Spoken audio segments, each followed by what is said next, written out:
Okay, it is 6:30 p.m. on December 9th, 2024 p.m. and I call this regularly scheduled meeting of the Oscoda Township Board of Trustees to order. May we all stand and say the Pledge of Allegiance. I pledge allegiance to the flag of the United States of America and to the republic for which it stands, one nation, under God, indivisible, with liberty and justice for all. Okay, great. I just want to welcome everybody here. We got a crowd with us today and those watching at home. We have a number of things on the agenda tonight, including a public hearing, so we're looking forward to that. Ms. Tate, may we start with roll call? Yep, Mr. Cummings, Ms. McGuire, Here. Ms. Tregear, Present. Ms. Fortner, Here. Ms. Tate, here, Mr. Linderman, Present. Mr. Maxwell. Present, we have a quorum.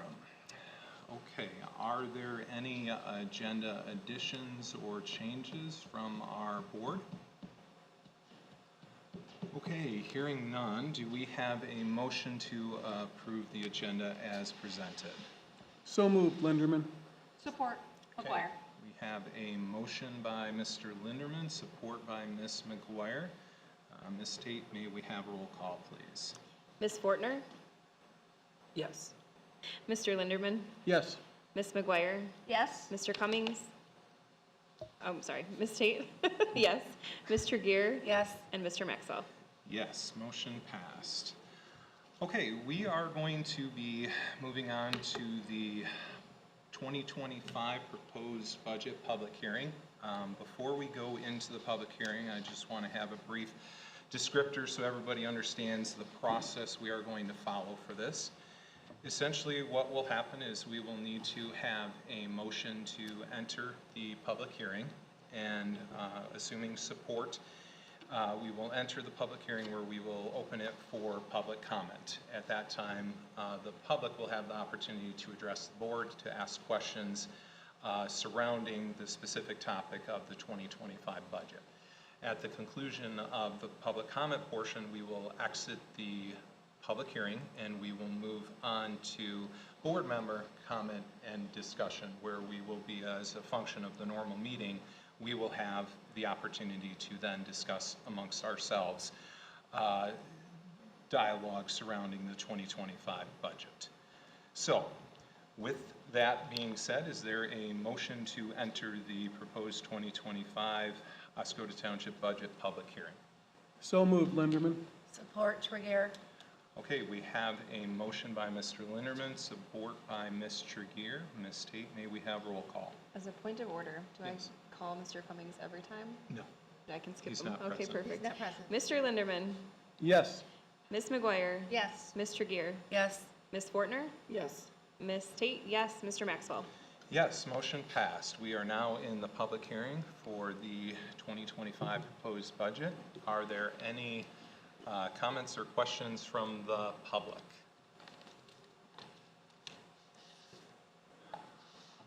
Okay, we do not have any comments or questions from the public.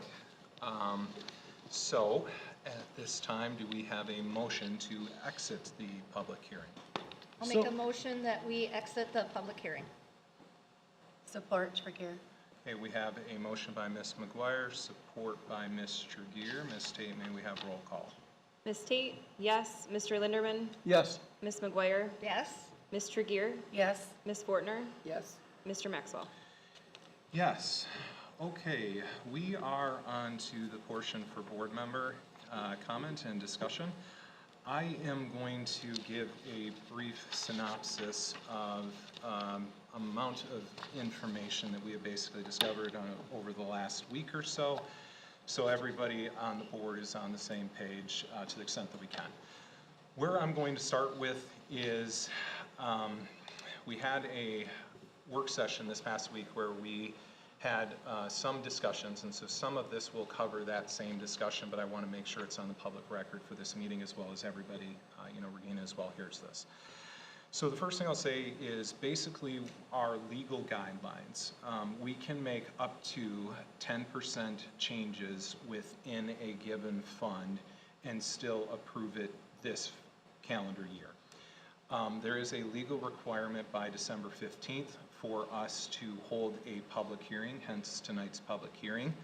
We do not have time to have an additional public hearing in this calendar year for public notice and so forth.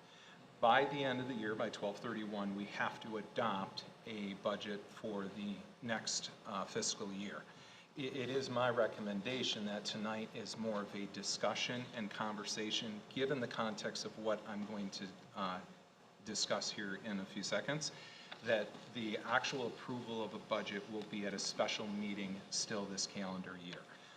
So, what basically happened is this past week, the clerk, the treasurer, and myself were able to have a very lengthy discussion with Plant Moran, who essentially is providing a number of accounting and outside services for Oscoda Township.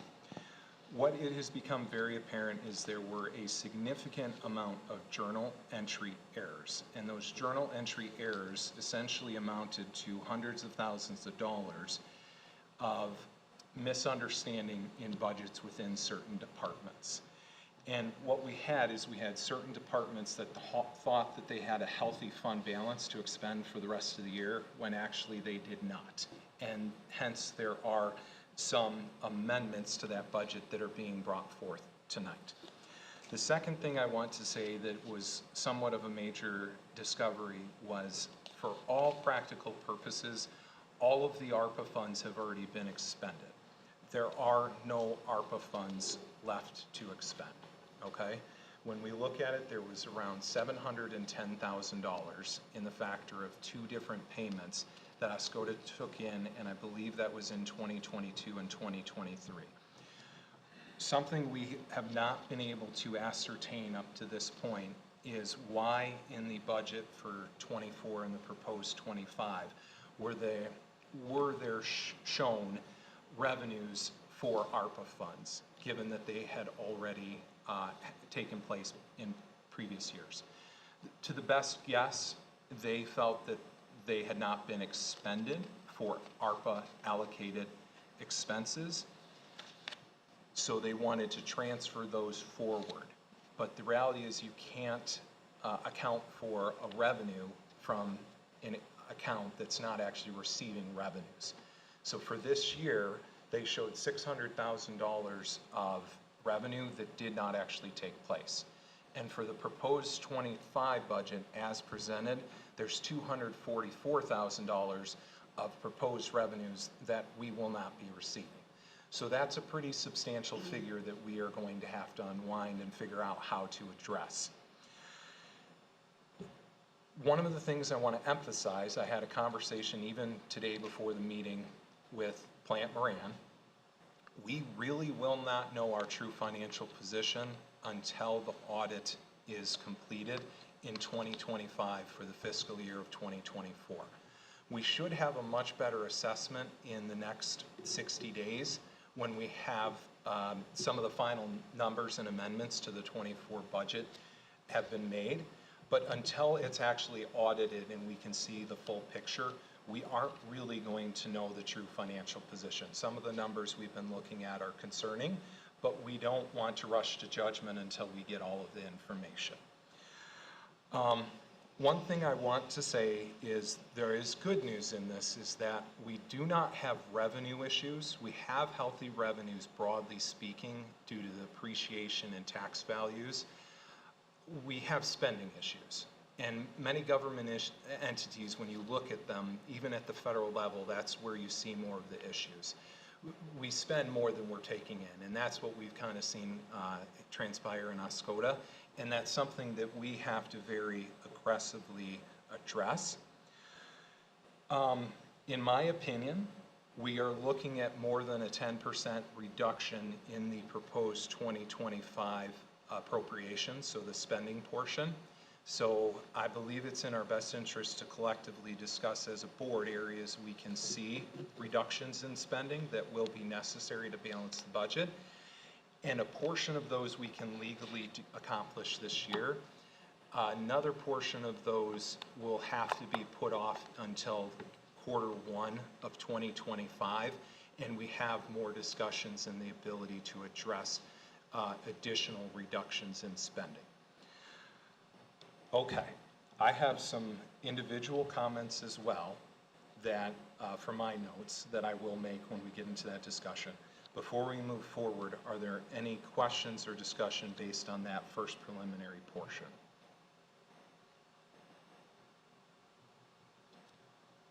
Okay, I'm going to go into a couple notes to talk about the ARPA funds, so this is on the public record. What I have here are the 2024 filing for the ARPA declarations that I believe are through the state of Michigan that I was able to access online. It asked to please provide an explanation of how revenue replacement funds were allocated to government services. What was described for the $710,925.18 is the number. They were used for general township functions such as park upgrades and water and sewer infrastructure. Now, I think from watching the meetings and what I saw happen, there were different appropriations actually made for those ARPA funds. ARPA was, they loosened the regulations so that they could cover a wider array of expenditures. So you could claim something like this. And the best guess I have of what they were trying to say is there was a surplus in funds within the general fund cash balance that then they were utilizing in future years for appropriations allocated as ARPA funds. The confusing part is how they coordinated that into a revenue, because we weren't actually taking additional dollars in. Okay, that being said, at the 2025 proposed budget, I believe to balance the budget as presented, we are going to have to cut roughly about $669,000 in spending. Basically, in the proposed budget, there's a $200,000 expenditure in and above the budget. And then there are two specific line items as revenues that are problematic. One of those being the aforementioned $244,000 of ARPA funds, which will not be coming in. The other is is it the 263? 236. It's property O&M. And that is a fund that used to essentially hold the revenues and expenditures for the base properties. So it's surplus dollars. So essentially we're using what are our emergency dollars to cover operating expenses. And at the rate that we're seeing a potential reduction in our emergency funds, in the mid to long term, this could be very problematic. If we address this in the next 3 to 6 months aggressively as a board, we're going to avoid having to have emergency conversations in the next 3 to 6 years. So that's the good news. We can address this. We haven't depleted the funds exponentially up to this point, but the current trajectory is not sustainable without nearing some pretty difficult financial times. Is there any question about the 669 and the basic fundamentals of that number? Okay. One other big point of context. Some of our departments are actually under budget and doing very, very well in their projections. There are other funds that are severely over budget and that we're going to need to address more aggressively. Some of these funds, when we compare them to other municipalities, we can see increases in appropriations by small amounts, while other funds we need to see significant, I apologize, other departments we need to see significant decreases. Everything is going to be very nuanced within the context of each individual department. And that's going to be something for us that we have to remain to have context of, is that a treasurer or a clerk department could see a small increase in their budget based on projections for appropriations, but that the overall budget that their percentage that they're allocated for is so minute that it's not affecting our general fund budget substantially. Okay? What we really are getting to as a board and what we have to talk about is the elephant in the room. Our police budget has grown exponentially over the last number of years. That department in and of itself is where we have to address. From the initial assessment that we are looking at, we only have a handful of options. One of those primarily is that we are going to be forced in a situation where we have to have a serious conversation and research on renegotiating the police contract. We simply do not have the funds to support the current trajectory of our police funds in their capacity. And I want to say this as a disclaimer. If there was a blank check that we could write to support our law enforcement and to support our police officers, I would sign that tomorrow. But we have finite resources within our township, and we have to balance this budget. And if we don't do this aggressively now, it's going to lead us to some very difficult conversations that are going to hurt the community in the long run. So, I've said a lot, I've presented a lot. We need to have dialogue and conjecture among the board now.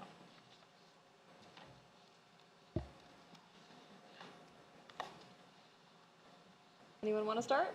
Somebody can go ahead first. Well, I understand that some of these topics are uncomfortable, and the situation that we're in hasn't necessarily happened overnight, shall we say. I agree with what Mr. Maxwell has been explaining. There are certain things that seem small that we could, like cuts and things that we can make that will add up. One of the items in the packet is a resolution for the location of our board meetings, and I would like to see them move back to the library. It would be a significant, I think we said about $25,000 worth of savings. And that's not to say that we haven't enjoyed being here. You know, this is only my second meeting here, but it's nothing other than we have to make some tough choices as we start to navigate these waters that we find ourselves in. Anyone else want to? I'll piggyback on that really quick. Really, our hand is being forced on certain decisions that we can't really have a conversation about where we want to have a meeting because we're talking about $25,000 to $30,000. And we really are in a position where we don't have the ability, if we're trying to balance the budget and have dollars to put towards fund matching opportunities and other expenditures, we really are put in a position that our hands are being tied in this situation, unfortunately. And the other one that ties into that, we talked about at the budget work session, and that would be the facade grant for the $50,000. Given the backdrop that we have uncertainty with the scope of work for the EIC with the new Corridor Improvement Authority launching, it's kind of going to be an in-between year, and the timeline would make it extremely difficult for us to launch those grant initiatives anyways. And given that they are township funded, it's not actually a grant where we're giving $10,000 and getting the additional $40,000 match. We are fully funding the $50,000. We have to start being more creative about how we're using our resources so that anything we are putting out there for those types of opportunities and funding, we are seeing a match to make our dollars go further. So I just want to touch those are a couple areas we've discussed that we have the opportunity to make some reductions. Okay. Okay, I'll go. After talking with Plant Moran about the 2025 budget, they went through line by line actually with us and touched base on a few things. We just went through a uniform chart of accounts change, and some of the numbers are not correct, and they need to be redone, reclassed, and so we've got a little bit of changes that are still going to occur. there. There's also a few revenue line items, like the local stabilization sharing, that there is nothing budgeted for '25. We will receive some money, but it's very minute, really, honestly. So those are things that still have to be plugged into the 2025 budget too. So I'm glad that we are waiting to have another meeting so that we can discuss some of these things tonight and take a look at the budget overall. I will say, I know that in the past, I have brought up several times about the police budget and the contribution from the general fund. I brought it up before for from 2023 to 2025, it's $500,000 that it's gone up. $500,000. And I know that I talked about it before at previous meetings. And we have millages, and the millages aren't even enough to cover. We are still contributing more money into those budgets by a couple $100,000, even with the increase to the millages for this year. So I've had big concerns about the police spending, but that's nothing new. So I know there's other places that we can cut and take a look at too, but I think overall, I think we can figure out a way to do this. Nikki, there you go. I will bring it up.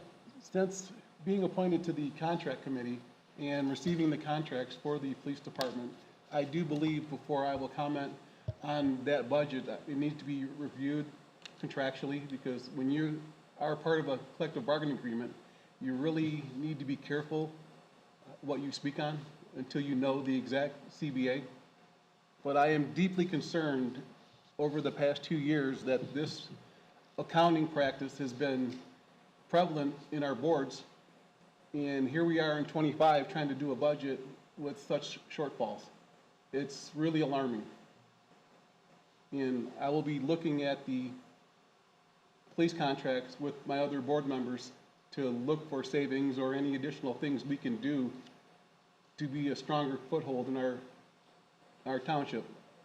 Having been in law enforcement, I concur with you, Tom. If I could win the lottery tomorrow, I would write that check, because our community does deserve law enforcement with the tools, trades, and training.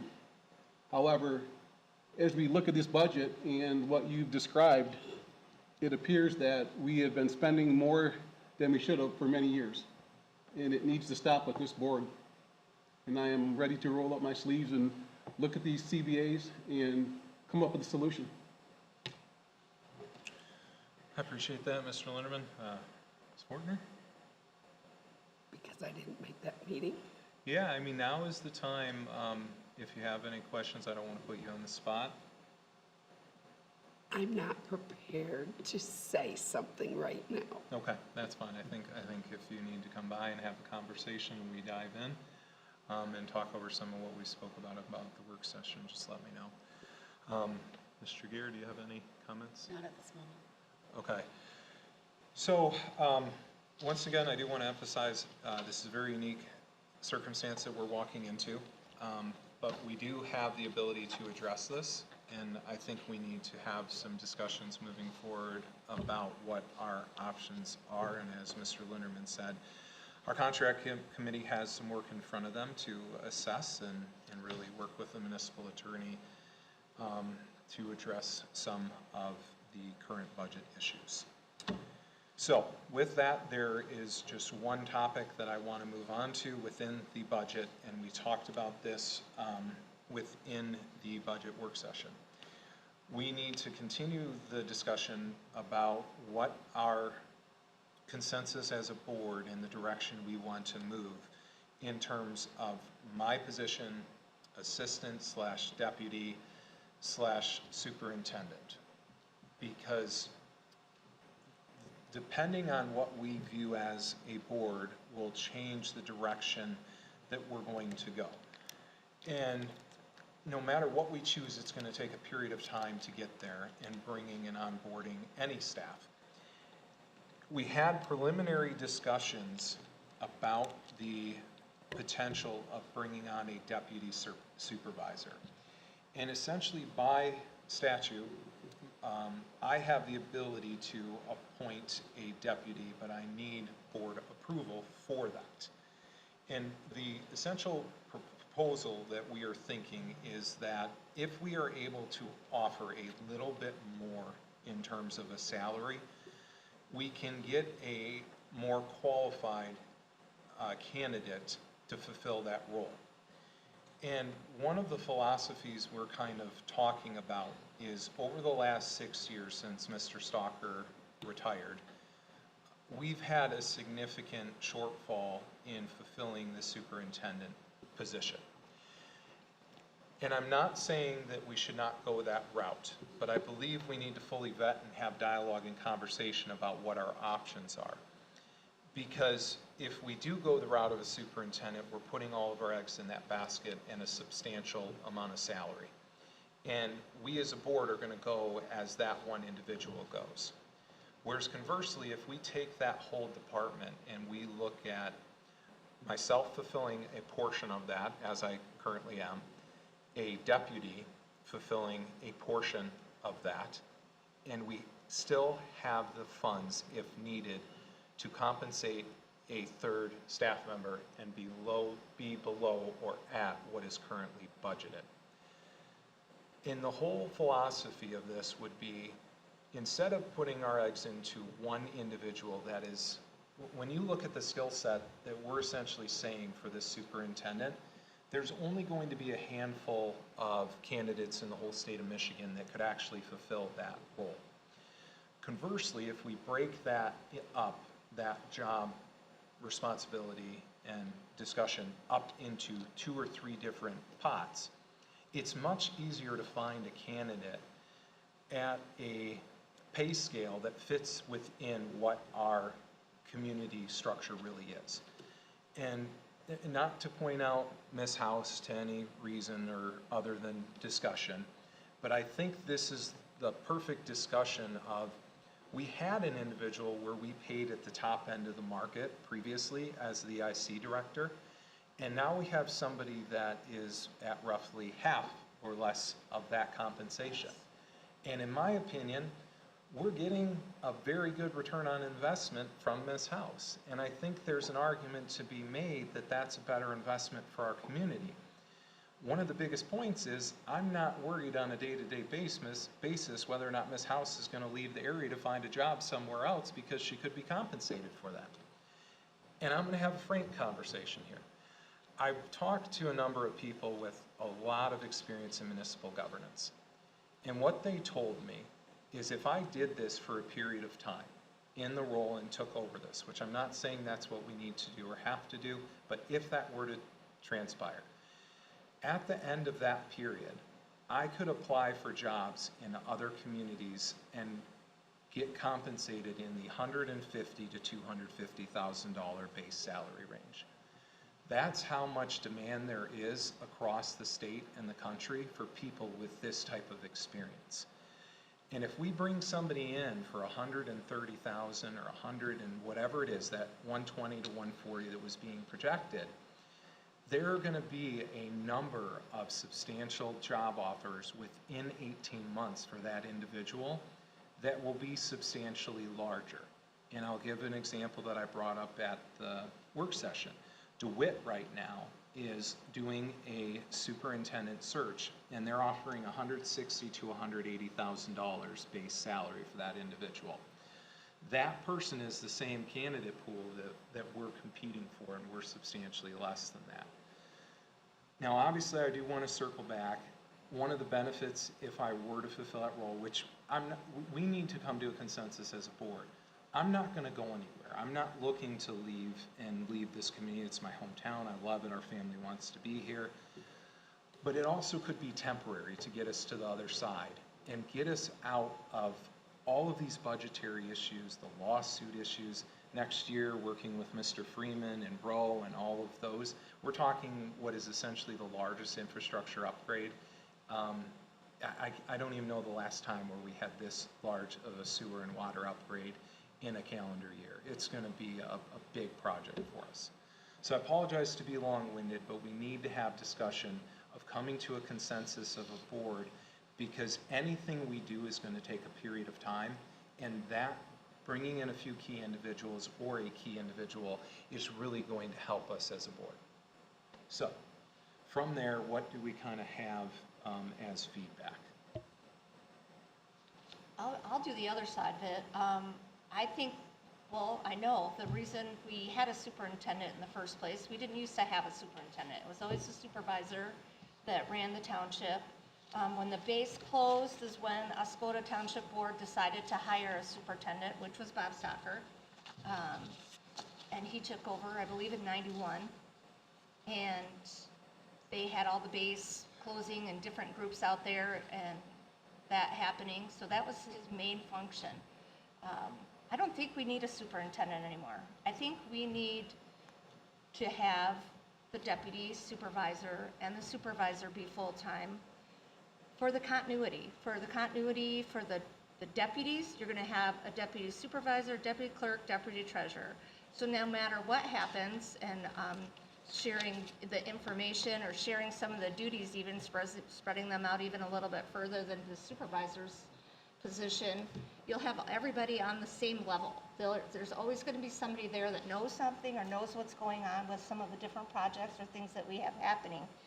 Even when the clerk, the treasurer, or the supervisor are not there attending some of these meetings with Roe and some of the other things or other obligations that we have to take care of. There's always going to be that type of a thing, somebody involved, for sure. And I think, like Tom said, the superintendent's positions, they move their families here. They have to uproot and move here. You know, you've heard a lot of things about what's happened here in Oscoda over the years, and who in their right mind would want to be the superintendent here? I mean, let's face it. We've gone through how many in the last few years? And I think we would just be shooting ourselves in the foot by trying to hire somebody again. I think we need to keep it close to home, figure out all this stuff so everybody on the board can be aware of what's really happening here and be able to share that information with the executive committee, trying to dig deeper into things and be able to know. And then maybe down the road, if we feel like we need to get back to a superintendent's position, then at least you have some background and you know what's happening so you can still be a part of what's going on. So to me, I think that it's a great idea to have the deputy supervisor and the supervisor be full-time. Just to piggyback off that, we have a lot of local talent that might not be qualified as a superintendent, but absolutely would fit into the framework that we're starting to set up at Township Hall.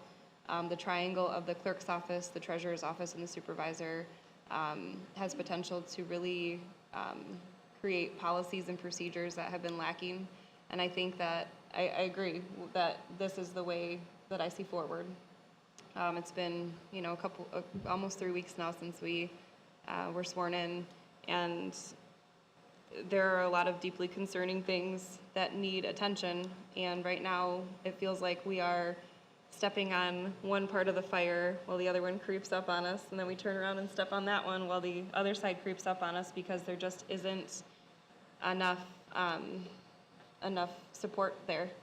And I want to give a shout out to Mrs. House. She's fabulous. We appreciate everything that you've done filling in the last week. So me especially. Yeah, one thing I want to emphasize here is this is not a position, a couple things that I have reservations unless I have board support, because we need to collectively have a vision for this. Okay, it doesn't mean all 7 of us. Obviously, Tim's not here tonight, but we need to understand and respect collectively of what we're doing. I'm not going to do this in any way to undermine the board. When I really, Nikki or Mr. Geary, you asked this at the last meeting of a time frame.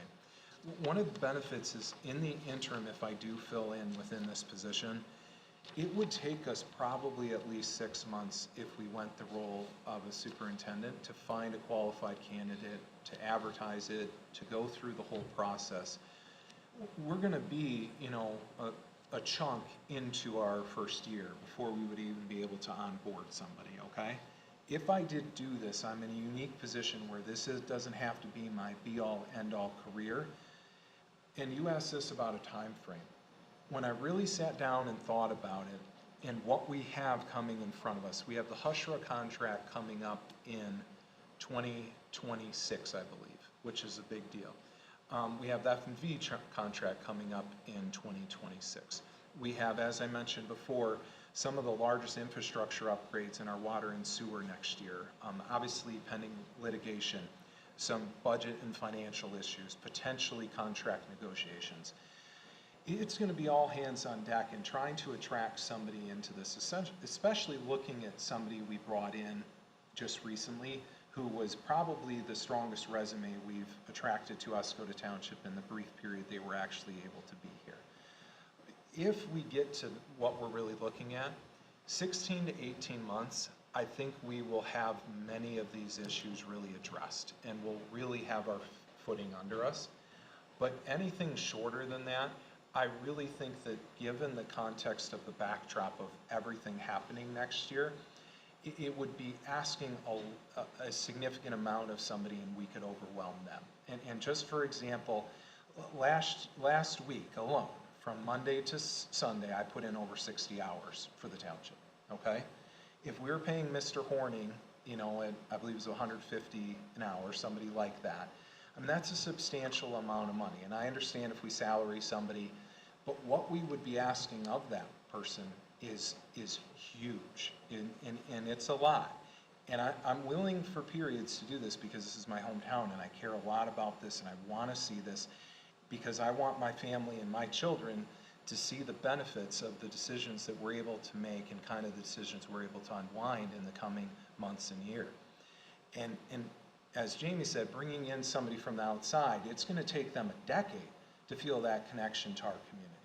Whereas I want my children to be able to have the same police services in 20 years that I received my whole childhood growing up. I want us to be able to do that, and I'm going to work hard at that. And I just want to say though that's the time frame of the initial period. But if we go 6 months into this and we're like, heck, This isn't working. this isn't working. Yeah. The last thing I'm going to do is undermine the board. We have a conversation. We need somebody else. I will point out, though, even when we get professionals in here, they don't solve all the issues. We're finding things within the finances and within the budget that I would say a highly qualified professional should have found. Okay? And I don't know if it's because they didn't want to look for it or what the reason was, but I think the fact that it's our hometown, and as Heather said, if we attract the right people, they're going to work hard. And I can say that in town hall. I've seen every person there stay extra hours and work extra since we've been in office. And it's been really inspiring and really good to see. So with that, we need to get more comments. So, Regina, Jeff, Nikki, we need more kind of conversation and dialogue as to your viewpoints on this. So will you, I know, because I can finish a sentence. With the clerk and the treasurer, we can just pick a deputy. Did you plan on posting the job or holding interviews, or how would you see that play out? Yeah, and so we want all this transparency. We're bringing this to the board. It's a board decision. If the board supports it, we would have to add and amend an item on the agenda. And essentially what we would do is we'd have a part 1 and a part 2. Part 1 would be an interview committee that would create the job posting. We would essentially collectively determine the base salary and benefits here, and then we would create that position and advertise for it. We're going to be doing this whether it's an assistant or a deputy. What we're really talking about is, do we want to, the current market is roughly $42,000 for an assistant, and my recommendation is $50,000 for a deputy. So you're talking about an $8,000 difference, but the hope is a substantial increase in quality of candidate. We would potentially do that first portion of creating the interview committee that would have the authority to create the job posting and conduct the interviews. They would then, because it is an integral part that every person on this board would be interacting with, right? So instead of only having access essentially to me through that, you would have one whole other person that is going to have a significant amount of information and legal responsibility that we can delegate as a board, or that I can, to that individual. So then we would interview and find the best candidate that we were able to, and we would bring that candidate back to the board for board approval for hire and and not a contract, but essentially their wage or salary. So it would be a two-step process with board oversight.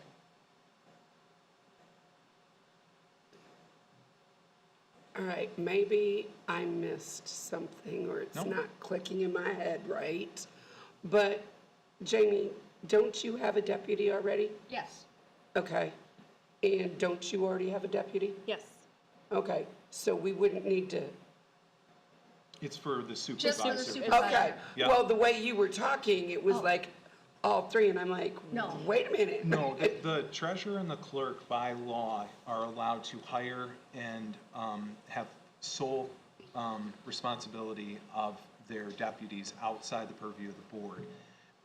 A supervisor has oversight from the board for that position. What I'm essentially proposing is rather than hiring an assistant to the supervisor, superintendent position, we hire a deputy, and it's taking this base salary essentially from 42 to 50,000 with the hopes of having somebody that's more with more, a broader set of skills. And so this, with having that deputy position, then the trustees would be able to interact with that deputy more on a daily basis, or those type of things? To a different level, because Yes. they would have, based on the skill set and the That would be training, nice. we would have the ability to delegate some of my statutory responsibilities as a supervisor to a deputy, based on their skill set. And that's the whole, what we're talking about, is rather than trying to say, hey, we need a superintendent that has these 20 skill sets, right? We're gonna split that up into 2 or 3 positions and kind of spread out the responsibility. And one of the big positives of this is if something were to happen to one of those individuals, you still have 2 of the 3. And that's what we've seen is if we lose a superintendent after we spend, and I apologize to put you on the spot, Jamie, but how much was the contract that we would have had to sign to do the recruiting for a superintendent? Was it like, when the firm, it was 25 to 30,000 for? I can't remember. Okay, it was a substantial It was a chunk, amount of yeah. money. This is the headhunting? Yes. Yeah. So, yeah. Right, that was, And it's a substantial crazy. amount to then pay, a candidate a substantial amount of money. And essentially what we're doing is we're saving at the front end, but also what we're saying is what Heather is kind of said previously is, we have a lot of talented and educated people in this community, but they might not have the professional, the degree or the educational background in that specific subset, but that ties into what I was talking about. When you take my business degree and education background plus professional background of entrepreneurship, and if you gave me 2 years' experience in this position, that's enough to attract me to a superintendent elsewhere at a substantial pay raise. So we can bring somebody in that's rooted here, and they're more likely to be committed to our community for hopefully a decade or beyond. And that's what we really want, is to support the good, hardworking, educated people of our community that want to see it be a better place. true. So, again, just to make sure, because how many people are we looking to hire? One, One initially. okay. We need to have, and these are separate conversations. We could hire a deputy and still hire a superintendent. We can hire a deputy and then I can fill a portion of the job as well. And we still have the funds to hire a third individual if it's needed. But that's 6 months down the road. The superintendent position is budgeted for $130,000 right now. Exactly. And it just seems like such a larger value when you look at being able to get 2 to 3 people out For of that the amount. salary. Exactly. No, and I totally agree with that. I just Oh, it's good didn't questions. have it Yep. all down into it.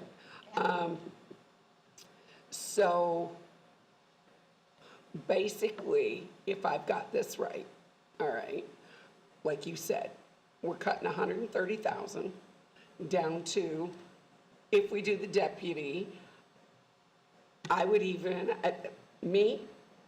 I wouldn't go to the whole 50. I would go in between the two, see how it goes, and look at going up, because in our town, you know, we could still get a good person that we wouldn't have to initially pay out 50,000. I would argue that, given the current, job market and the backdrop of what is, happening in Delegated. Oscoda Township, and we're talking about potentially delegating legal responsibilities Okay. to somebody. And that's part of the whole pieces of the pie. And the other thing is, and this is one of the benefits, if we do put me in a position, I'm gonna be substantially below, so there's significant cost savings there, right? Substantially below a market value for that position. Where if does we that decide. put put us with the budget, though? If we hire a deputy supervisor, Yep. and then down the road, we look at hiring a superintendent, is that going to put us over budget? Because you're talking about taking some of the funding off the superintendent's salary and transferring it over to a deputy supervisor. We're But does talking that's going to, $8,000. So it's not substantial, but the other advantage you have is bringing that person in for the superintendent, they're gonna have a handful of fewer responsibilities, okay? They're also like, there's a lot of paths from here that we could get too far down the conversation of, right? And listen, we can have this, and if we post the job and we set the specific requirements and we don't have a candidate that we feel fulfills that role, we can take a step back and say, yeah, this isn't gonna happen. so also when you say less responsibility or different responsibilities for a future superintendent, so you're speaking less salary as Yes. well? Yes, because if you're saying, hey, like one of the biggest responsibilities is forming the budget, okay? We can use a third party for a period of time, like Plant Moran, to help us with the budget. But we have to, there needs to be a period where 2 years down the road, we've trained individuals to be able to handle that. But there's some communities who farm out and outsource a substantial portion of those responsibilities, like even, to these, like, these companies like Plant Moran. But does it save us money to look at utilizing, say, Plant Moran versus hiring a superintendent? And if we lower the superintendent's salary, we're going to possibly miss out on the best candidate for the job. With the qualifications, they're going to go elsewhere if they can make more money. Yeah, and Just that's. looking into the future for. Yep, no, and I totally agree with what you're saying, that's why we have to have this conversation, is what you're essentially saying is, what we have to say philosophically is whether or not we believe, given the situation, I'm trying to be really pragmatic about the situation we're in. To us, we live this every day. To somebody else coming in from the outside, I'm gonna tell you flat out, if this wasn't my hometown, I would not be here, this is not a conversation I would even be having, okay? And I think you can say that about a lot of candidates. When they come in here and they really see, and I'm gonna say this, nobody has had access to the information that I have had access to over the last 20 days or whatever since we've been in office. There is just so much more that needs to be addressed than meets the eye. And if they dig into 2 federal lawsuits, an age discrimination lawsuit, a toxic workplace investigation, and ethics investigations, all of the infrastructure upgrades, basically all of our processes and procedures, our resolutions, everything needs to be examined and looked into, right? What we're looking for is a unicorn. Because at the same point, we don't want to be spending $25,000, $30,000 to recruit somebody that 18 months down the road can go and leave, right? Do we have alternatives for a recruiting process besides spending that kind of money with? We do. We could self-fund it, but the Okay. theory is you're going to get a lesser pool of candidate because we aren't going to have as broad of a reach. What essentially happened, and I know this happened for a fact from information that I've seen documented. Oscoda has a poor reputation publicly, okay?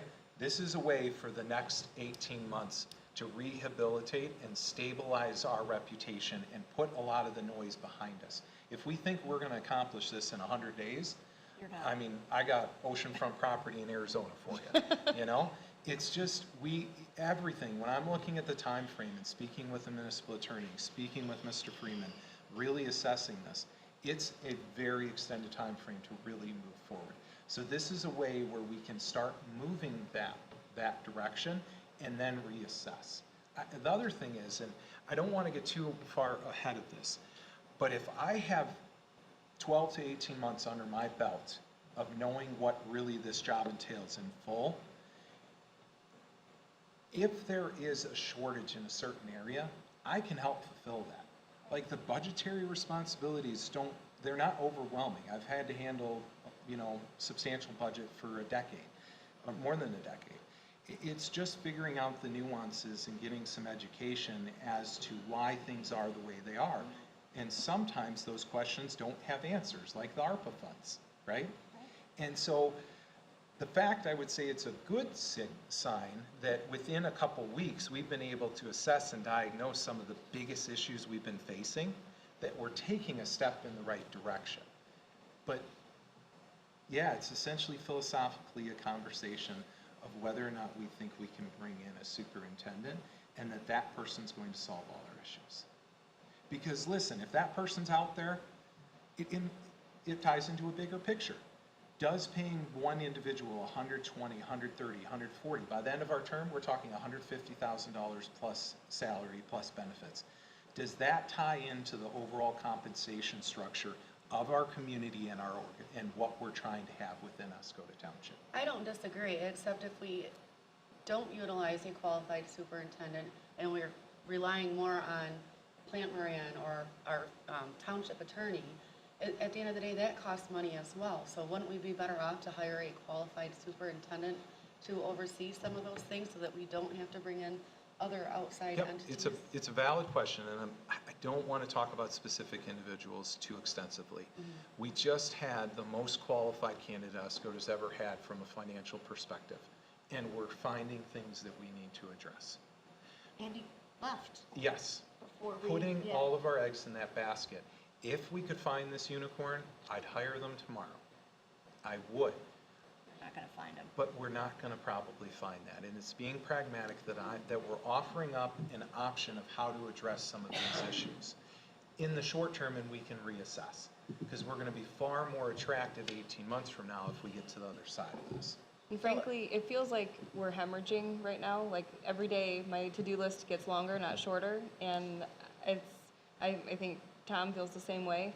And to me, waiting and casting the net for this superintendent that may or may not materialize in a period of 6 to 12 months, like, are we going to be able to hemorrhage that long with the workload? Are we going to be able to, like realistically, this to me is the most practical approach, is to appoint a supervisor's deputy, kind of like bring things back in and staunch some of this, outflow that every day we find new things that need to be taken care of.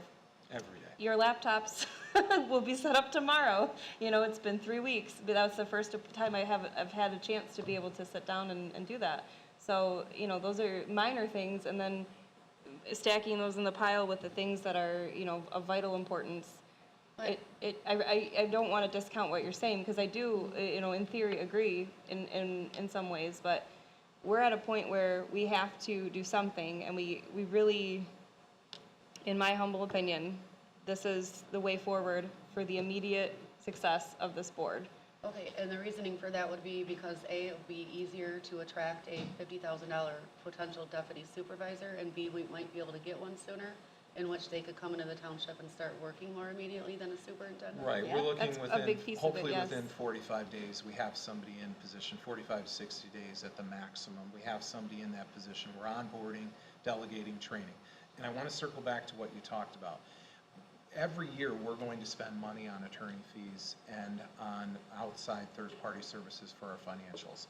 What we're essentially saying is we are going to have to, this next year, budget some additional funds to account for cleaning up some of the issues.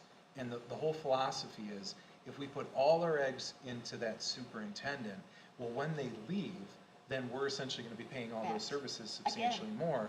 Whereas if you have a deputy, myself, potentially one more person, we're training all of those people and in-house, so that 2 years down the road, we have that institutional knowledge that we've lacked since Bob Stalker resigned.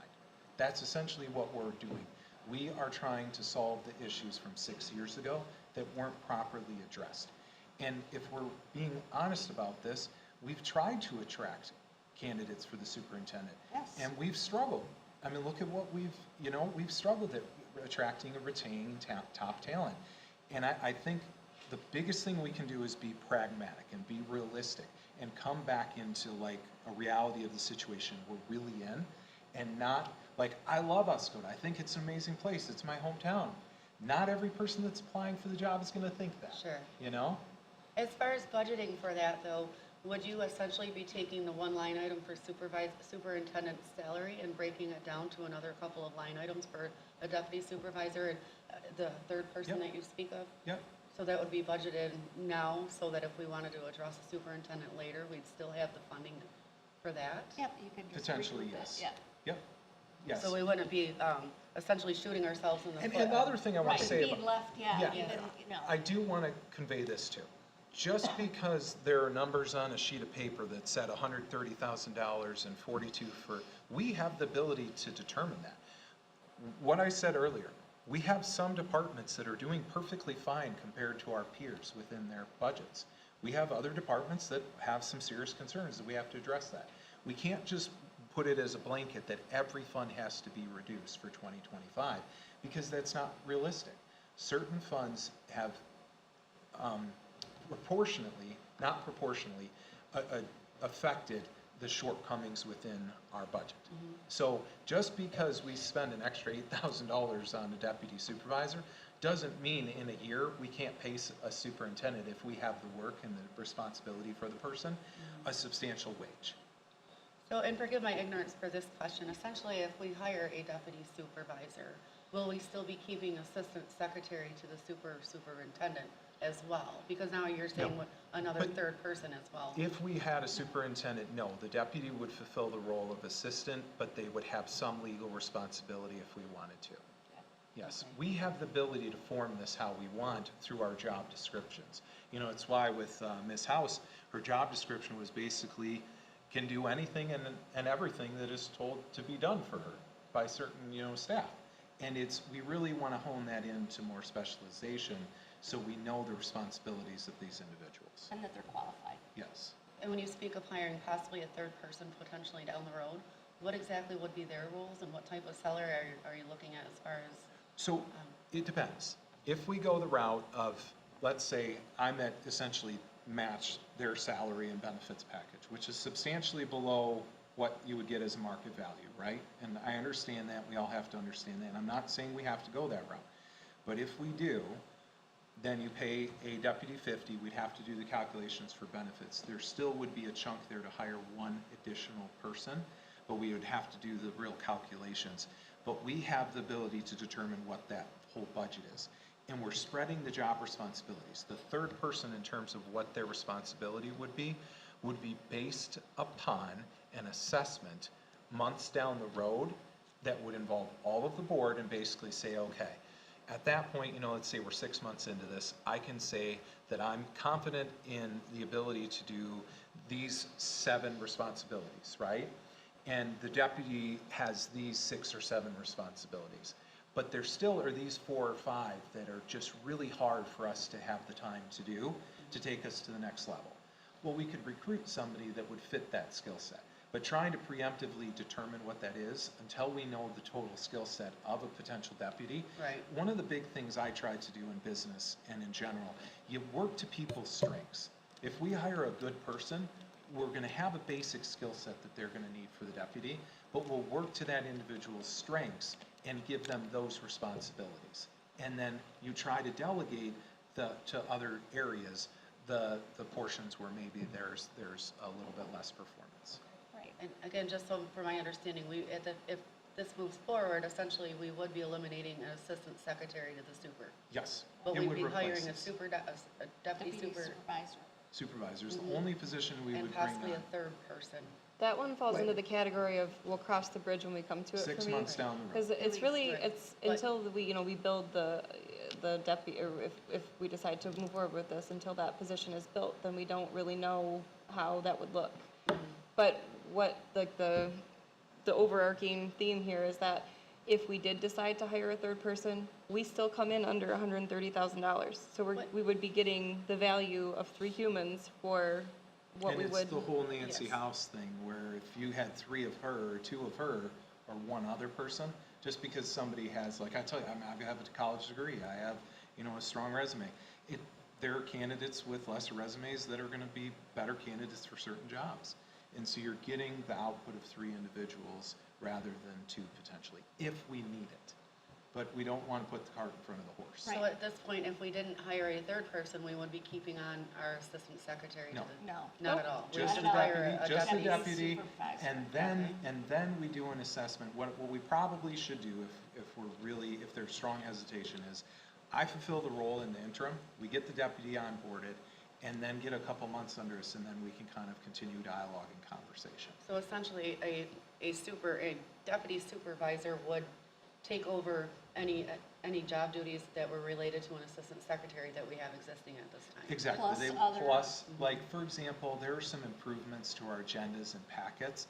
And one of the things is the systems. Right now, what's done with many of our resolutions are copy and paste. Well, you don't know why it's being done. And we need to have the documentation within a file folder that references the specific statute that would talk about these things. So then, if somebody's not in that office, they can go through and say, well, I need to do this because of these reasons, then they understand the why. Getting somebody that can understand the why behind their doing and can explain it to the board and to the public confidently. It's part of revamping the structure so we have more competency out of certain areas where we have the ability to have a stronger education and understanding of what we're doing and why we're doing it. And that continues around with like the education from a municipal attorney, from Plant Moran, building that institutional knowledge that we lost when Bob Stalker resigned. So what additional skill set would you be looking at for a deputy supervisor versus an administrative secretary? How would that differ? Would you be looking for someone that's worked in government, municipality, has a background in that? Or just somebody that essentially has a strong background in secretarial skills? That's a really good question. So when you look at assistants, typically, broadly speaking, they're broken down into 2 different categories from broad perspective: a clerical assistant and an administrative assistant. A clerical assistant is going to do the basic responsibilities of an assistant. And you can have a top-notch clerical assistant and they can do a really good job, okay? They're going to answer the phones, they're going to help put together documentation, right? Conversely, you can have an administrative assistant that's going to attend meetings and educate themselves and be involved with more of the deeper conversation and understanding of what's going on within the municipality. So it's a deeper connection to the decisions that the townships that we're making and to the processes to get them there. So attending more meetings and actually being able to convey information to our board members rather than saying, oh, I'm sorry, you're gonna have to wait to come back or schedule a time to speak to the supervisor or superintendent. And I do understand that, but essentially, if you're hiring a good administrative secretary, they're going to be dual qualified to be both clerical and administrative. Exactly. You're But- getting the clerical plus additional skill sets. So, like, for example, like the clerk's deputy is not a secretary. She has certain things that she is responsible for within the clerk's office, and we coordinate on these things. And it's a limited, so far it's just been a few weeks, but she has a ton of knowledge regarding payroll and HR and some of the different responsibilities that fall under the clerk's umbrella. And it would be like selling her short to just call her an administrative secretary because she has knowledge. The intention, I think, with the supervisor's deputy would be to have the same thing. Somebody who has, the capacity to build a lot of institutional knowledge, to build and grow into the role to be able to best serve the township. So essentially, we would be looking for a highly skilled administrative secretary that we could push towards training and education to become more of an acting deputy to the supervisor as time goes on. Yeah, I think that would be a good synopsis. Yeah, I think so. So I have a question now. Sure. Okay. And this isn't meant rudely by any means. Okay. What? So the question, Okay. it's just, you have your job, Yes. you have other jobs, okay? And are you, because like you just said, you just got done with 60 hours Yeah. this yeah, week, yeah. okay? So are you going to be able to do two people's job plus your regular job and not burn out? Yeah, and that's why I'm talking Okay. about this so much, is we have to determine a plan for the assistant or deputy is step one. And let's get that, and then let's start forming the discussion about my position and moving forward there, and we can have those separately. But we have to do the deputy. In the interim, listen, I'm contributing a lot of hours, I know that. It's not just me that's gonna get burnt out, okay? These two are both contributing a lot, their deputies are contributing a lot. Everybody, and that's what I said, has been really picking up the slack. But in the long term, we're gonna burn people out. And we need to start having, basically have this discussion, make an action item, and move forward so we can start that on, And process. Okay. the statutory responsibilities of the supervisor were delegated to the superintendent. When the superintendent left, they were rescinded and given back to the supervisor. Right. So if, no matter what we decide, Tom is still responsible for those things until we fill some position. So whether or not he gets burnt out isn't, he's gonna have to do it no matter if he's burnt out or not. And this is part of the hemorrhaging that I was talking about, is that we have an opportunity by creating this deputy supervisor position to mitigate some of that. And nobody is saying that this is like the be-all, end-all. What we are saying is this is what, Step one. yeah. I think the- we Of a should try it process. because, Right, yeah. and I can understand a lot of what's being said, okay? Another question that I would have would be, all right, we're gonna train, your guys are gonna train somebody to do something that you don't know how to do yet. Exactly. No, I wouldn't, I don't, That's not true. that's not true, and I don't want to say that, because there are many functions of this job that I'm qualified for. I do have a formal business education with the specialization in management, finance, and accounting. Right. As I said, I've been able to diagnose and find issues within the budget that other people have not been able to find within a very short period. Now, do I know all of the ins and outs of public money compared to private enterprise that I know? No, but there's Right. strong similarities, and I'm able to figure out many of those things. Okay, But the reality is what we just said. We just brought in the most qualified individual we've ever had with an accounting and finance background. And we're still finding some areas where we need to address. And we have to talk about this broadly. We don't want to talk negatively about people because there's so much that I don't know the conversations. But this whole idea that somebody's going to be able to come in here and they're do going to everything, that's do not gonna everything happen. and have the education and the township and have background from a small community, because you bring in a large charter township or a large city, it's completely different philosophically than a charter township of our size.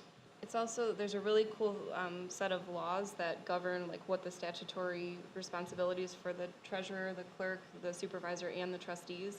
So it's not training people necessarily for things that we don't know how to do yet. There's a lot of support that comes in. There's, training. We're all going to Right. new officials training. Exactly. All of these things are open to BSNA. new, yep. Well, All that of these does- things are open to new candidates as well. So it's, And I'm gonna no, say and this. and I'm not saying no on this at all, okay? I'm just bringing up Oh, yeah. things because, question. yes, we don't have the money to pay for a $130,000 person. waste your money. The gentleman that was just here wasn't here for very long. So, in my opinion, he probably didn't have enough time to delve in to all that stuff, and that's probably why it wasn't found, because again, he's not from our area, and he came in to another situation. I would also But- say that a lot of the information that's been uncovered is just by asking the right questions. Like, we had a 3-hour conference with Plant Moran, and all three of us, Jamie, Tom, and I had the opportunity to ask every single question. And this is all a new part of this position for me, and I got to ask all of my questions and get qualified answers that I can trust. And Exactly. it's not necessarily that any of us are smarter or anything than anybody else, but we are asking the right questions and we are moving forward with intention and all of these things. And the This- other, I'm the sorry other to thing I interrupt you. want to say about this is it'd be disillusioned of us if we pay somebody in with a bunch of degrees that they are not going to be spending money on an attorney or on Plant Moran. That money's still going to be spent. The difference is we would be developing the institutional knowledge and hopefully keeping it here for a longer time period. That money still has to be expended because we have to have qualified professionals. And this is what Mr. Cummings, and I wish he was here to discuss, sometimes, no matter what we do, no matter how qualified an individual is, they're not an expert in their specialty, right? And if we try to get this person as a superintendent that has all of these, right, responsibilities, there's no way within each one. They're not an attorney, right? They're not an accountant. They're not going to have all of that oversight. They're still going to need a third party, right, to be able to see that. And we're seeing it now. We've spent a lot of money over the last number of years on staff, but we still have all of these issues. Sure. So we have to address them regardless. So, I'd like to, I'm sorry to interrupt you, Nope, Heather, you I go. apologize. I'd just like to make one final point regarding hiring a deputy supervisor.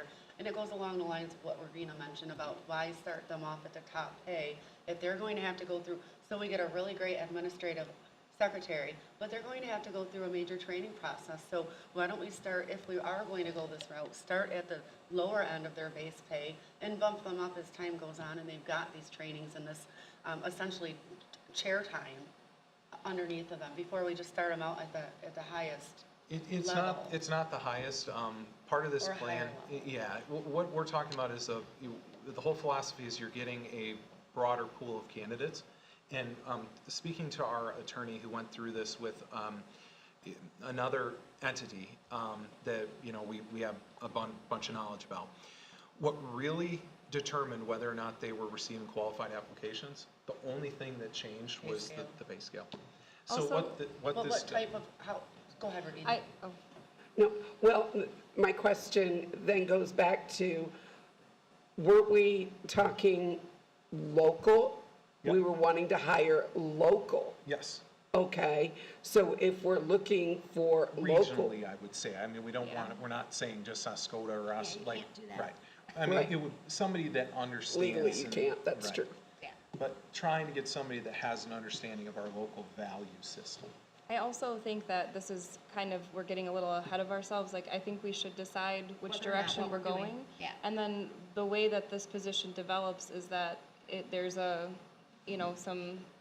committee that, kind of explores pay scale, explores all of this stuff, and that way we'll make sure that we set it at the right level. And I agree with that. I'm not necessarily disagreeing with what you said, but that being said, even for us to move forward and make a good decision, we kind of have to have this conversation. Yeah. Prior to moving ahead and making a Apologize. decision. One of the issues we have is, one of the things we don't want to do is, there were times with other boards where you'd come to these and they would already, it felt like there wasn't even discussion and big decisions were being made. And it's like, we have to kind of hash these things out so we're not violating Open Meetings Act and we're not round robining. And so we have to have some of these conversations in public. And the hope is 6 months, a year from now, we've streamlined a lot of things to the point that many of our conversations, we've already had a collective vision, due diligence, and it's a little more streamlined for us. And I agree with that. However, how are we going to necessarily put out a job opening? Are we going to pay a company $20,000 to? No, we're gonna do it internally, and basically what I would recommend is, because the deputies are handled, most of the initial interaction and day-to-day is gonna be handled by the three of us. That the three of us would form, in terms of the treasurer, the clerk, and myself, would form essentially a interview committee where we would create essentially a job description, and then based on the recommendation, which my recommendation would be $50,000 of a base salary pay, and then benefits matching the existing, that would be the starting pay scale for this position. And I want to, there's been a lot of talk about this pay and everything. I have done a significant amount of research into other municipalities, and there is there are many examples of other communities where they are paying deputies and their positions at similar pay scales. It's not out of range for them. And we have to separate this decision and the pay scale that we're looking for this and some of our budgetary issues, because the majority of our budgetary issues are coming from one area, okay? And we have to be pragmatic about that. One of the things we've had is a significant deficit from what we're trying to address. And we need to get moving forward with it and educating that area of our department moving forward, if I can speak broadly about that. So what are you looking for us? We hang need, on. Mr. Linderman needs Yeah. to speak. I've been enjoying the conversation. 3 things I wrote down. One, you work 60 hours, you said last week, on these day-to-day, Yeah, over 60, yeah. over 60. That's considered a full-time job. 40 hours is considered a full-time, Yeah. you're a full and a half. Yeah, The salary traditionally for a supervisor is 18, 19,000 a year. So almost, 17, yeah. you're gonna be working as an employee then, if you're gonna work those hours in the township hall, taking care of business. Am I safe to assume that? well, in the interim, I don't have another option, but I'm not being compensated. Correct. additionally. Yeah, But in time, I wouldn't expect you to work for no pay. we need to make that decision. However, with that being said, when you hire a junior deputy or whatever term you want to use, the 50,000, that number's a good number, but when you look at your benefits, your health care, your cost, your retirement, that number's inflated. When we hired an EIC director, the reason he was compensated so high because we weren't paying those numbers. Some of the benefits. So when you look Yep. at hiring 1, possibly 2, 50 and 50 is 100, you can probably double that, or a little less, probably 40% of that for benefits, wages, retirements. So now you're over that typical superintendent salary, not including you taking a chunk of money for your time, which I would expect you to get paid for your hours you work. Let me just say that, we already have budgeted, we can't conflate 2 different conversations. There already is budgeted in the proposed 2025 budget, a salary of 130 and of 42, 43 for those 2 positions. Including There's benefits. benefits on top of that budgeted as well. Already budgeted too. So we're broadly So you're speaking, not, so yeah. it's You're easier. still coming under. Yeah, we're broadly speaking about the base salary because it's easier and more relatable. There are some hedging of numbers there that we would have to really dive into. But if you told me that we could get 3 competent professionals for essentially that budget, instead of having most of our eggs into a superintendent, I think it's a better value for the community. Understanding we're just starting out with 2. There's no guarantee there's gonna need to be a 3rd because we do have Mr. Freeman, Ms. House, we do have other staff. I thought we were starting out with just 1. We are. Well, okay, well, somebody you else, just said it would 2. be either Yeah, myself like or the another the position. supervisor Yes. and we're like hiring 1, but, I mean, Tom's already elected, Okay. so Right. he's, And the last comment I'd like to make is Clerk Tate mentioned that the 3 of you had a conversation with Plant Moran for 3 hours, bringing up a lot of these issues that you're finding. The issue I have with that is this township is governed by a board of 7. And if we're not included in those conversations or those calls or type of activity, how do we know the details to get us to a point where we're at where we get a page and a half informational from Plant Moran about budget shortfalls, but we really don't see the big picture or hear the big picture? And I'll handle that. One of the issues we have is some of the conversations we are having are very sensitive. We cannot have a quorum of board members because it's a public meeting. We have to do an assessment of certain things to protect the township legally. There are things that we have to make sure and boxes we have to check, but we have the ability, whether it's through the 3 of us or we had a superintendent, the superintendent would be doing that. We would not be scheduling a public meeting and hashing these things out like this, because there are things that they can say in private that we cannot say at a public meeting until we essentially address all of that. really assess it. It's part of, no matter whether it's myself or Heather or Jamie or superintendent, those conversations are always going to be delegated to a small amount of people and not a whole board, and you're going to get a report. It's the same as when we're on the contract committee. When yourself and Mr. Cummings and myself are going to be meeting, most likely eventually with the municipal attorney, not the other 4 members of this are going to be relying on a report and a recommendation that we will then make to the whole board. It's very similar to that. And we didn't anticipate it was going to be a 3-hour meeting. It was scheduled for one. We anticipated it was going to be pretty straightforward. We'd ask a couple questions. I found out the ARPA thing earlier in the week, and it led us down a whole roll of what are we really opening up here? And so then we're doing our best to essentially communicate everything that we can about those conversations while there still are assessments. And that's where I was saying, we aren't going to know the true position for months down the road.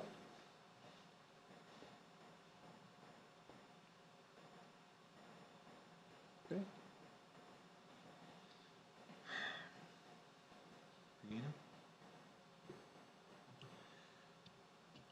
We've had quite a healthy conversation about this portion. Regarding the budget, are there any additional questions or comments from the board members?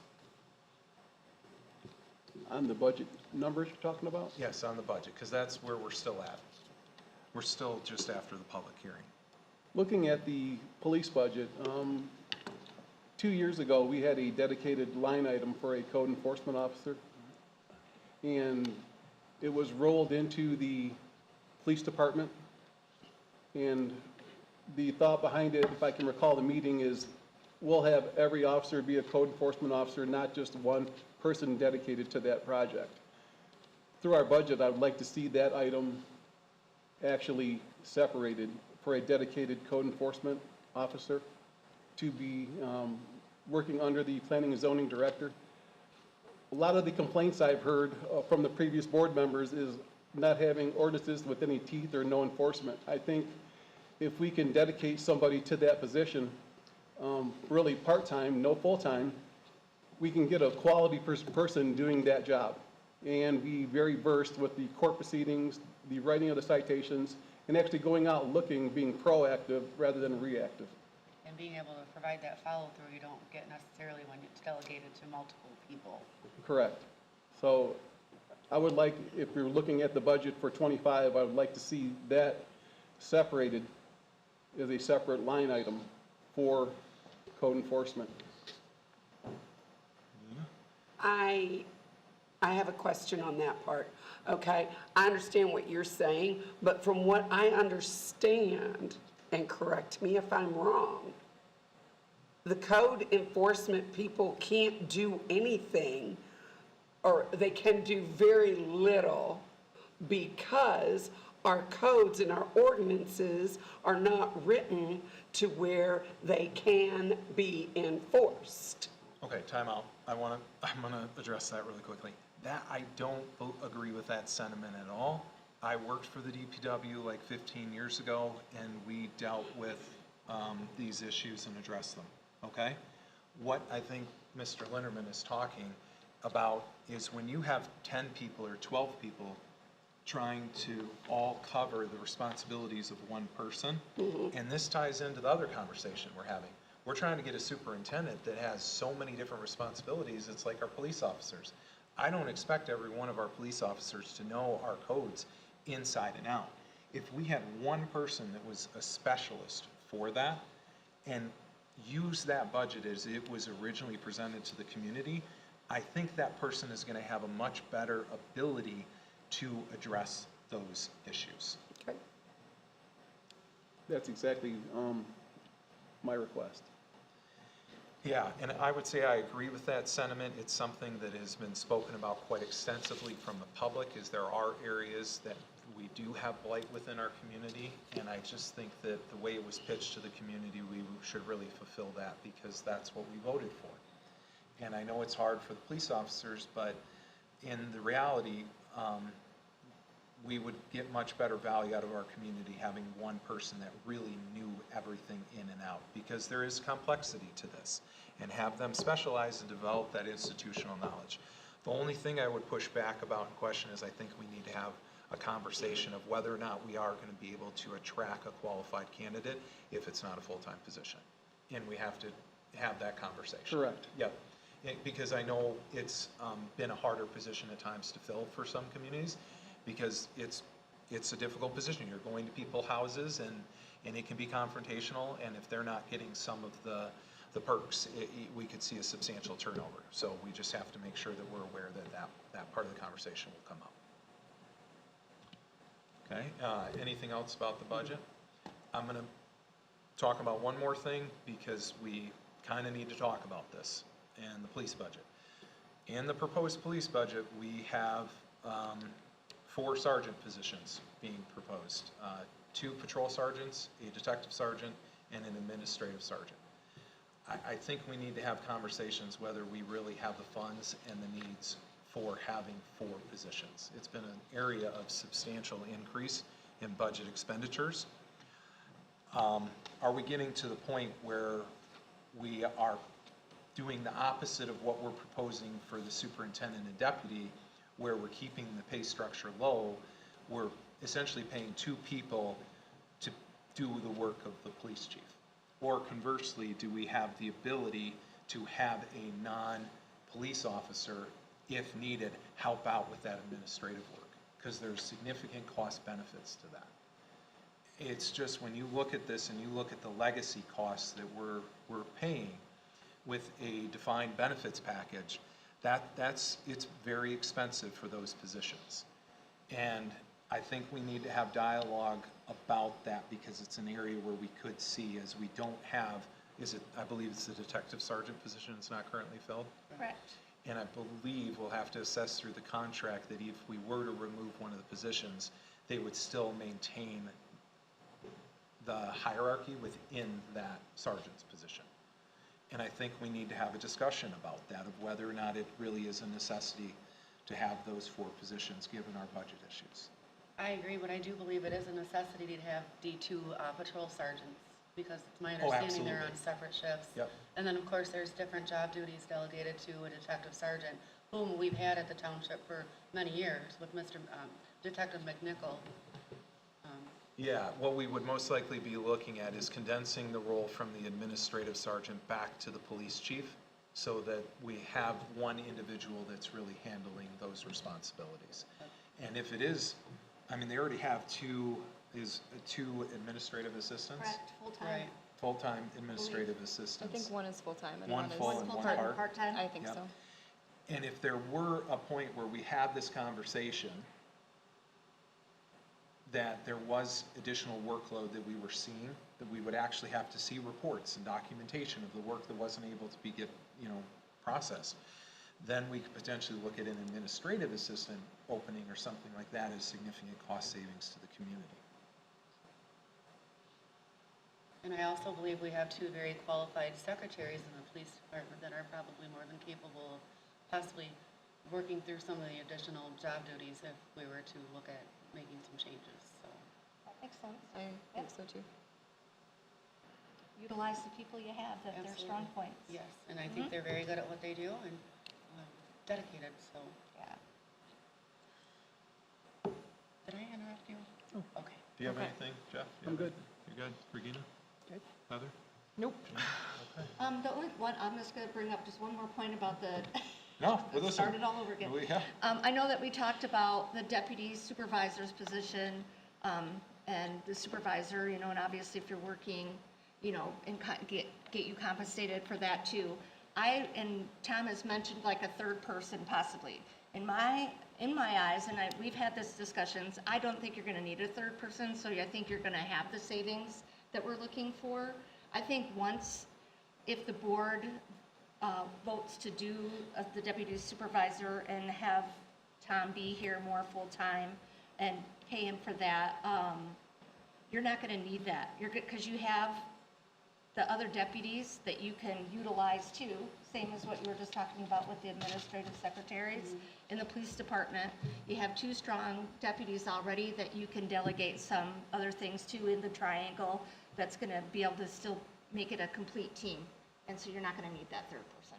I think once that you get everybody up and rolling and we're there on a daily basis and everybody's working together, I think you're gonna be able to see more interaction for the whole board to be able to go to the deputies and get information, ask questions, you know, if they're not there, and then have the clerk, the treasurer, supervisor be there for other questions that you need answered also. I think it's gonna be all in-house and right there, continuity.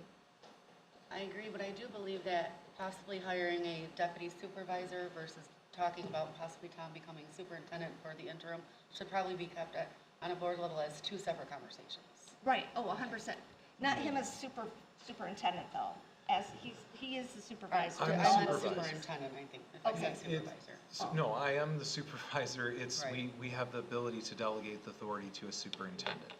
I would retain those responsibilities, which I currently have. You have, yeah. I would it's your retain job. the current responsibilities. Yes, But if we decide that I'm going to be compensated, that's a separate discussion. right, And I think we need to focus on one thing at a time. right. Right? Deputy supervisor. I agree, I'm just making sure, not necessarily that they go hand in hand. They don't. Oh, no. They don't. Oh, no. I think Not we need hand to in have hand. the In all one, fairness of- and then I Yeah. think with what we're talking about, there's a proposal for an additional meeting in December.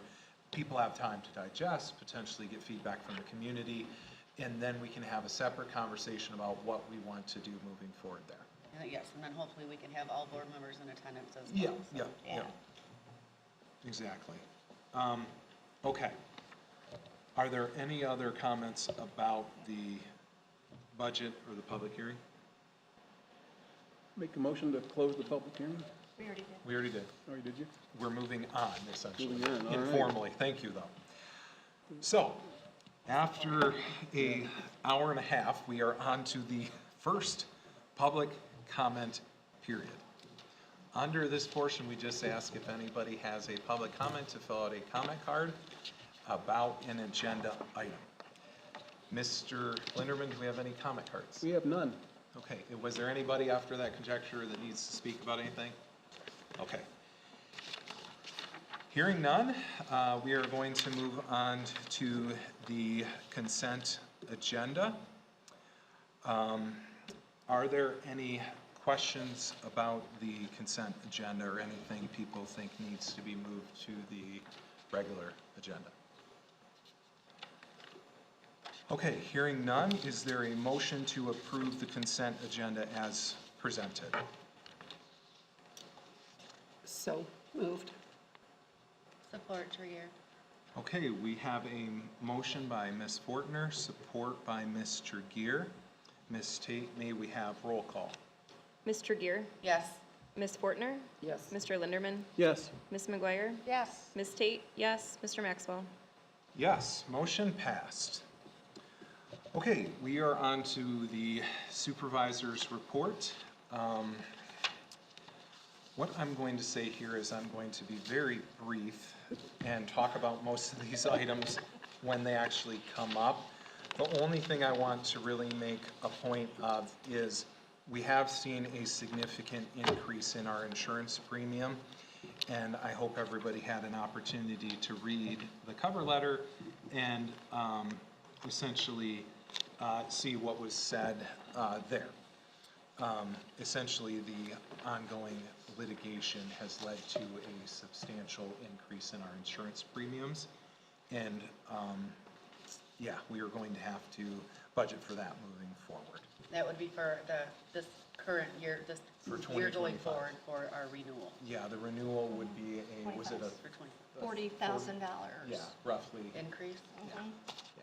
So what we're really getting to now is starting to pay for some of the things we've been dealing with as a community, and we're going to continue to kind of have to assess and address that. Are we going to be looking at the budget for that? Because that's obviously something that's a little bit of a That is Surprise. something that would have to be brought to the board, to my understanding, for a motion, because it's such a substantial commitment. I see. And that's part of having, we need more time to assess that. Okay. Most likely, we aren't gonna have the time before an end of December meeting to put that out for bid. So it would be something where we would potentially address next year at, where is it on the market? But I believe our provider is somebody that's very competitive and has a good working relationship. So, yes, but it's a substantial figure. Okay, the one thing I want to say here is we do need to, because of all of this discussion, actually have an action item. And I would like to make a motion. I have verified we have the ability to do this for items such as this. But I would like to see if we can add an item for new business, number 8. That would be, I think we're going to want to convey this as deputy supervisor job offering. Job creation? Job creation would be great. So is there a motion to amend the agenda to add, under the new business, the deputy supervisor job creation? I'll make a motion that we amend the agenda to number 8, under new business, deputy supervisor job creation. Support, Tate? And I want to clarify, so before we do this, is there any, this would be a discussion topic, so we have clear definition that we're voting onto our direction as a board. It's not creating the position, it would be a discussion where we would have a motion under that number. Okay? So number 8 is simply a discussion for a future It's not just a discussion, it's an actual action item. action item for a discussion though. To add it Yes. to the agenda for Now is discussion. just to add it so we can have a formal discussion and a motion that we would then be able to act upon. Okay. Thank you for that clarification. Okay, is there any discussion about the motion to amend the agenda? Hearing none, we have a motion by Ms. McGuire, support by Ms. Tate. Ms. Tate, may you do roll call? Ms. McGuire? Yes. Ms. Tregear? Yes. Ms. Fortner? Yes. Ms. Tate? Yes. Mr. Linderman? Yes. Mr. Maxwell? Yes, motion passed. Okay. We are moving on to resolutions and ordinances.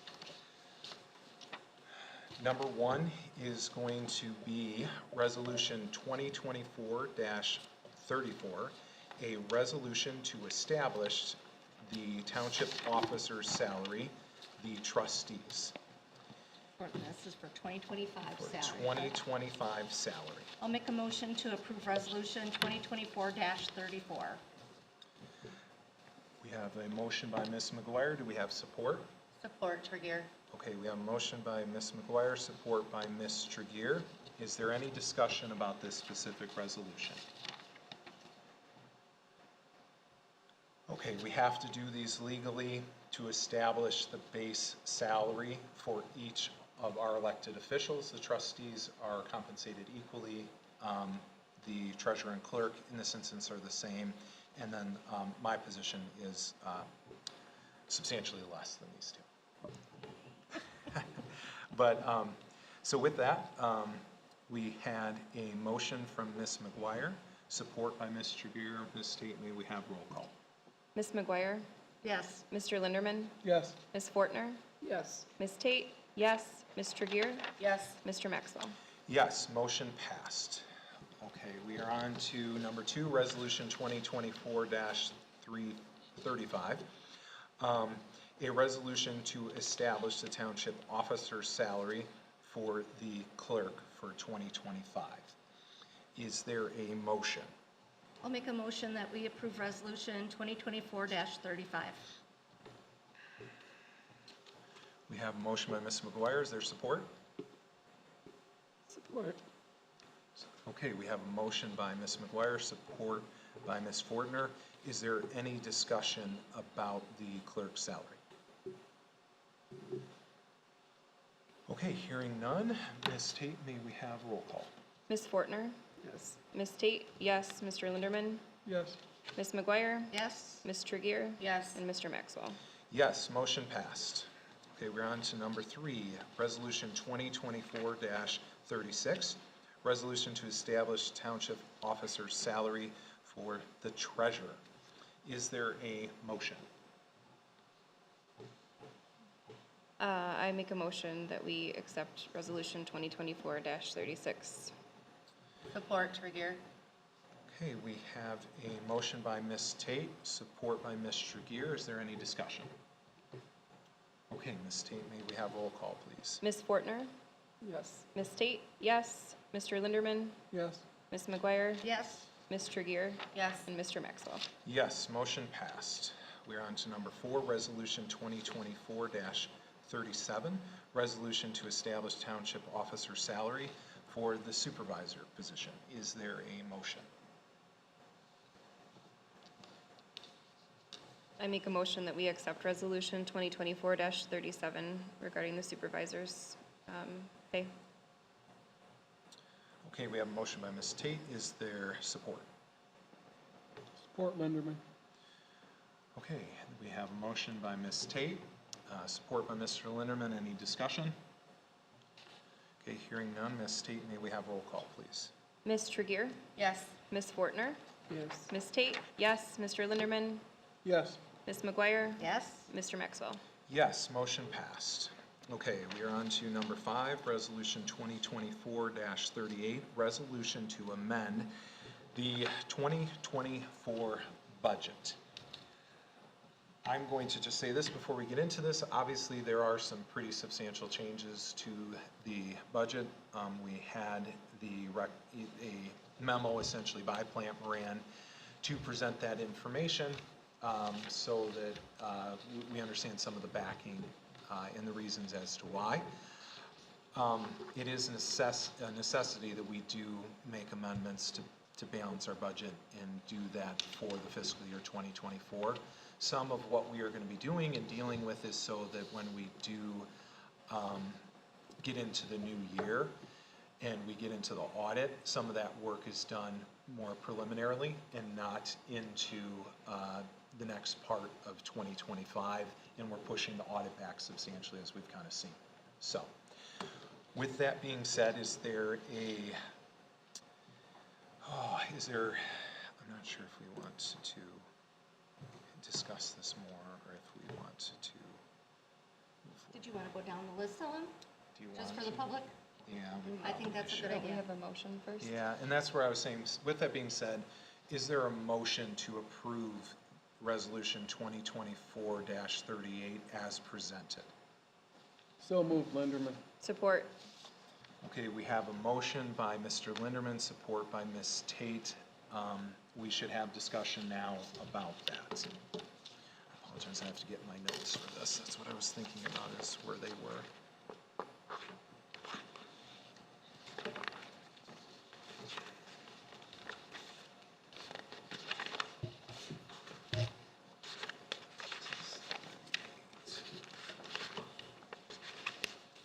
We're going to reference the budget amendment from Plant Moran. That memo? Yes. Yes, so we're looking behind Resolution number 2024-38. You'll see there's a 24-38. There's a memorandum from memo right Plant behind. Moran from You Kelly need your Hanna, packet, not the and she budget. is one of the 2 individuals that we're speaking with quite extensively. Yep.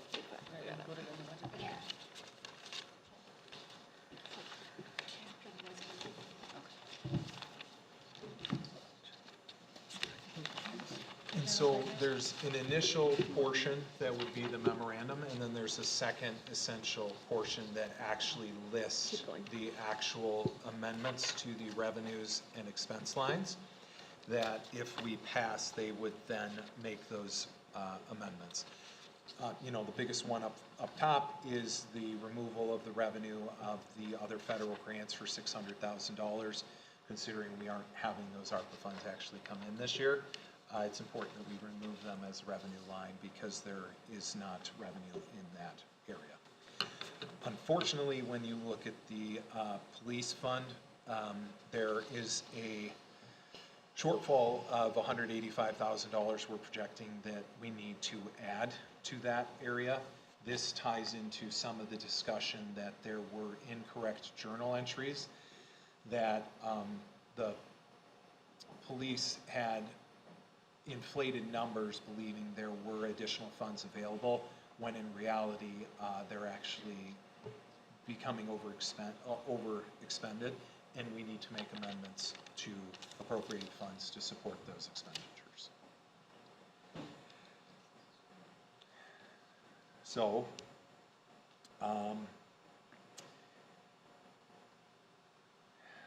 trying to see if there's anything else substantial. Were there any questions or comments about those specific amendments?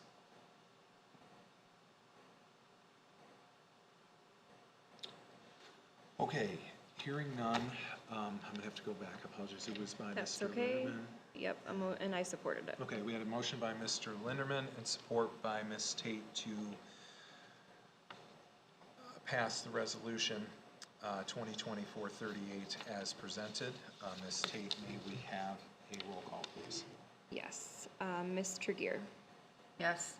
Ms. McGuire, Yes. Mr. Linderman, Yes. Ms. Fortner, Yes. Ms. Tate, yes, Mr. Maxwell. Yes, motion passed. Just, I don't, maybe I'm out of line, but, so just to be clear, there could be other budget amendments yet for the rest of this year, correct? Yes. Okay. This is, the hope is we aren't going to see any as substantial as the 200,000 for the police and the 600,000. But until we really get in a full accurate, this is where we're looking into having a special meeting and really assessing in Q1 where we're really standing. Okay, thank you. Okay, so that was, just want to get caught up here, that was That's number 5. 5. We are on to number 6, Resolution 2024-39. Resolution to establish the 2025 Oscoda Township Board of Trustees meeting schedule. I will say this really quick. We do need to have discussion about this. It is just a potential proposal and a change of venue that would reduce expenses by in the $25,000 to $30,000 range. And given our current financial situation, I think unfortunately there's some situations we might have to make that otherwise would not have, there would be a different discussion around that if we weren't in the position we're finding out we're in. So that being said, is there a motion for Resolution 2024-39? So moved, Tregear. Support Linderman. Apologize. I did not say a motion to approve. I should. Is there a motion to approve Resolution 2024-39 as presented? Will you amend your I'll amend. motion? I'll I amend will my motion. still Still support. support. Okay. Thank you. I apologize. I did switch it up there in that instance. It's a lot of talking already tonight, so I'm getting a been a little. long day. You don't It's say. been a long day. It's been a And long I've week. slept Yes. a lot more than the one next to me here did, so, Would you like me to call roll? yes. Or are we So having, What about are we discussion? having now it's discussion? going to be discussion. So Okay. we have a motion by Mr. Tregear, support by Mr. Linderman. Is there any discussion about this topic? Unfortunately, yes. Oh, it's good. We should. Yep. Okay, so if we move this to the library, Yep. okay? I see that we're saving money, Yep. okay? Are we still going to have our meeting done virtually so people can see us? So we can have two discussions here. One can be that discussion, the venue, and one can be a discussion about those additional services. There is an expense to those services, and that kind of needs to be a separate conversation. We have options where we could use the OWL. Some communities do a Facebook Live through an OWL so that you get a live stream of their meetings. Some communities, we do have, it's a difficult discussion because we do have really nice quality and it is really good what we get as an end product. Unfortunately, we have some budgetary restraints that we're coming into that kind of are putting guardrails on what we can financially commit to. And I understand that. Yes. But in my opinion, before we say, yes, we're gonna do this, okay, it would make sense to ask the questions, what's the difference gonna be? Because, yes, we go to the library, cost is, $25,000 to $30,000 saving. right, exactly, okay, which is absolutely phenomenal. Yep. All right, okay, so if we go over there and we do that, that works great. How much are they gonna charge us if we were wanting to keep the same publication? Sure, so for like the video services and recording Right. services, yeah, we'd have to get a contract, and that's gonna have to be a separate discussion that we can do, kind of some due diligence and research to make sure we have all the information. Okay, so This has to be- when we vote on this, then we're not gonna know for sure that we're gonna be able to have a virtual part to this. Oh, yeah. Well, we use can, the owl. We have the owl. Okay, Yep. all right, Yeah, all the right, owl that's. works. I just that's- attended a Develop by ASCO meeting, and they used an owl for a 50-person meeting, and I asked specifically, what do you think of this? And they said, well, having a broadcast like this is a totally different thing. It works, is what they said. So, we have an owl. Okay. Yes, I believe as well it would be essential to continue our videography for the general public to be able to follow along and refer back to. Yeah, and once again, we can talk a little bit about that. This motion and the schedule is going to be more the physical location. And then I think we should do due diligence on that and that portion of the potential contract separately.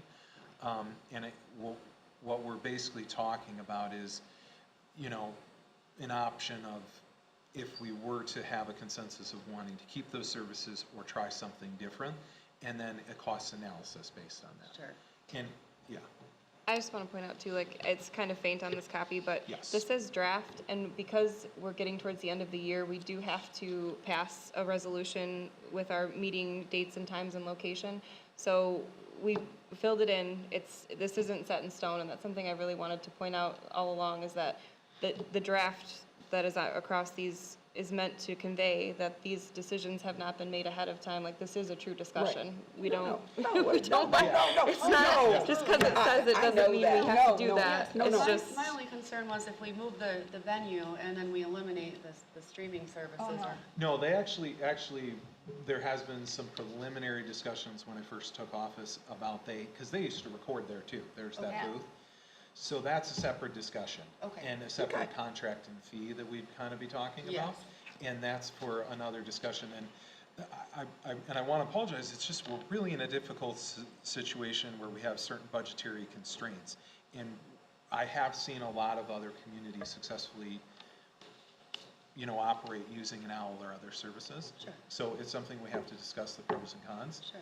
And, Try it. yeah, and try it, and then we have the opportunity for feedback. But we need to come up with a consensus on that as a board. So, in terms of the actual location, I do want to say, before we print this, we'll remove the 26th. I wanted to leave that on there so that when we were discussing that is, it's Memorial Day, I believe, the Monday, so we will not have a meeting. But that's why in May, we will only have one meeting, and it's slightly crossed off, so that everybody knew, that was kind of there. And traditionally in December, we're only having that one meeting.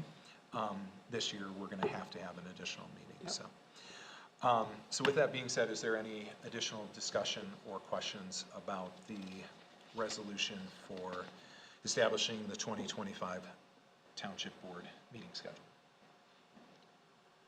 Okay, hearing none, can you please repeat who made the motion, Ms. Tate, and yes, support? I can. Ms. Tregear made a motion, and Mr. Linderman supported it. And it was amended. Okay, we have Yes. a motion by Ms. Tregear, support by Mr. Linderman. Can you do a roll call, please, Yes. Ms. Tate? Mr. Linderman, Yes. Ms. McGuire, Yes. Ms. Tate, yes. Ms. Tregear? Yes. Ms. Fortner? Yes. Mr. Maxwell? Yes, motion passed. Okay, we are on to Resolution 2024-40, Resolution for the, I should have added for the MCMP grant, Oscoda Township Beach Park.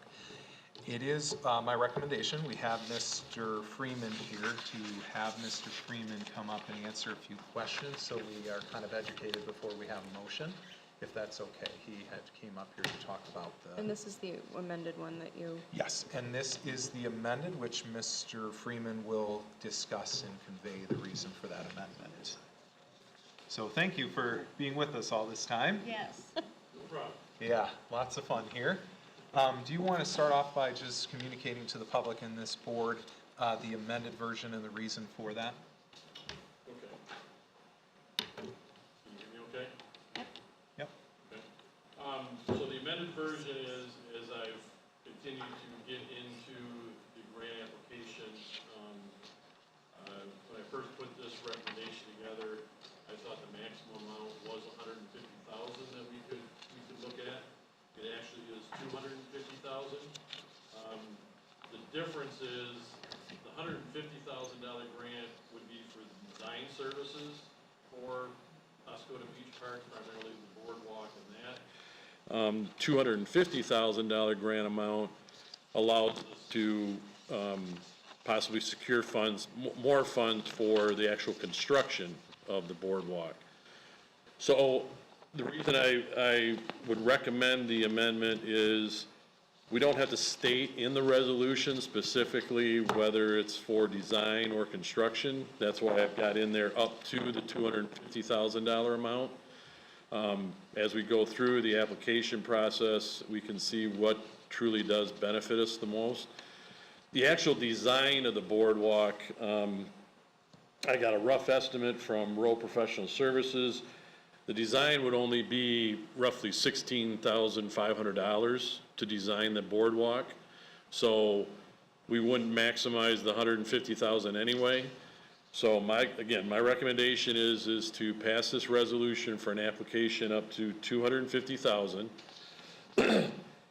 This coupled with, which we should hear about shortly, the Michigan Natural Resources Trust Fund grant that we submitted back in the spring of this year for $400,000 for the boardwalk work, could escalate, and if we're successful here, would give us up to $650,000 for the boardwalk construction with a $250,000 match. The MNRTF grant application we submitted already commits us to $200,000. So we get an additional $250,000. Again, this is all if we're successful, for an additional $50,000 local match commitment. If we don't get the Michigan Natural Resources Trust Fund grant, again, we would only, and we got this, it would be in a $50,000 additional local commitment. Vice versa, if we got the trust fund, didn't get this, we'd be at $200,000. I know it's a little bit of a shell game. This is all for 2026 budget year as far as the local match would go. So we've got time in 2025 to see how this all plays out and make those decisions. But this resolution is just for us to apply for the $250,000 Michigan Coastal Management Program grant. We'll hear about that by September 30th of 2025. So, in a nutshell, that's the shell game. Nice play. Okay, yeah, no, I appreciate that, Mr. Freeman. And any clarification questions, I'll try to answer. I just want, and I apologize, but I just want a brief synopsis again, so I want to make sure that I have the numbers fully grasped, and that when we're looking at this, the match portions, the grant portions, and the scope of the project. Correct. Yeah, one more time, can you? Okay. So what we're looking at doing down at Oscoda Beach Park, between the current trust fund grant that's out there, we're waiting on, and this, would be basically reconstructing the deck structure on the existing boardwalk. Yep. We wouldn't be changing the alignment or whatever. We might look at raising the deck elevation a foot to maybe 1.5 feet. That kind of all plays into the design aspect of it. It's also in conjunction with whether or not we decide to do the dune restoration, which is being designed as a grant to the township by a separate consultant at this time. No commitment to doing that. Either of these applications don't have a prerequisite of us doing that dune restoration. So with that, we have a boardwalk project that in reality might be somewhere between $600,000 and $800,000 as far as a construction cost. So with these two grants together, we close that gap significantly as far as if we're successful on both. I think we're in a good position to get both grants just because the boardwalk was originally constructed from a trust fund grant. So we scored high in the preliminary scores for that.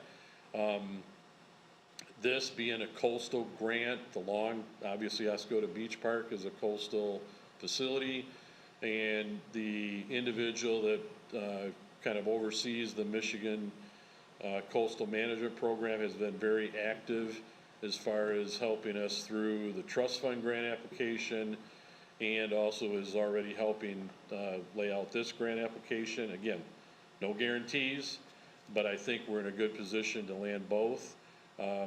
So like I said, this would, if we're successful on both, for 2026, we would be looking at a $50,000 increase in the local match that we're already committed to spend as part of the trust fund grant.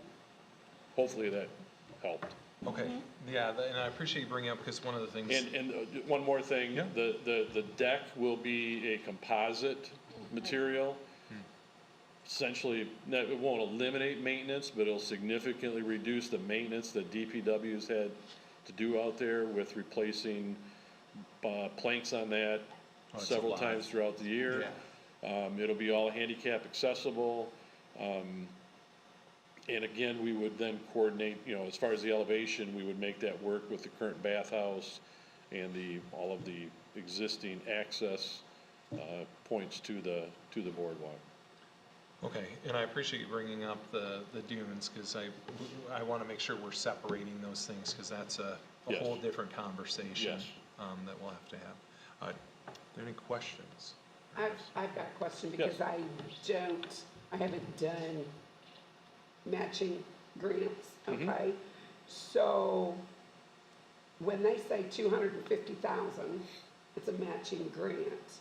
So they're gonna give us 250,000, but we have to come up With the other- 250,000. 250,000 out of our pocket, not getting grants from other places. No, to no, help. that's this whole process, is that we can get other grants to cover the local match. Okay, Similar to what we've done on the water side and the sewer See, side yeah. and all that stuff, we've maximized our, finding other grants to minimize the actual out-of-pocket costs of the township. so we actually could, at some point, get it for free if we got the Correct. right, okay, Correct. thank you. And we have all of 2025 essentially to secure Fund more that other matching, 100,000. matching grants, Yeah, correct? okay.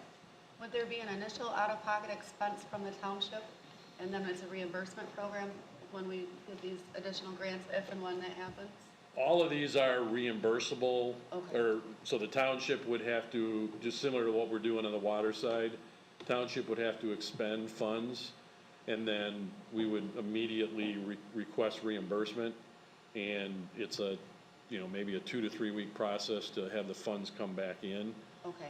So, technically, I think the policy has been to try to pay for those things within 30 days, so you could play the time game a little bit on that too, so. Okay. Thank you, Mr. Freeman. Okay, any additional questions? Okay, so for Resolution 2024-40, resolution for the MCMP grant, is there a motion? I'll make a motion that we approve resolution 2024-40. Support, Trigger.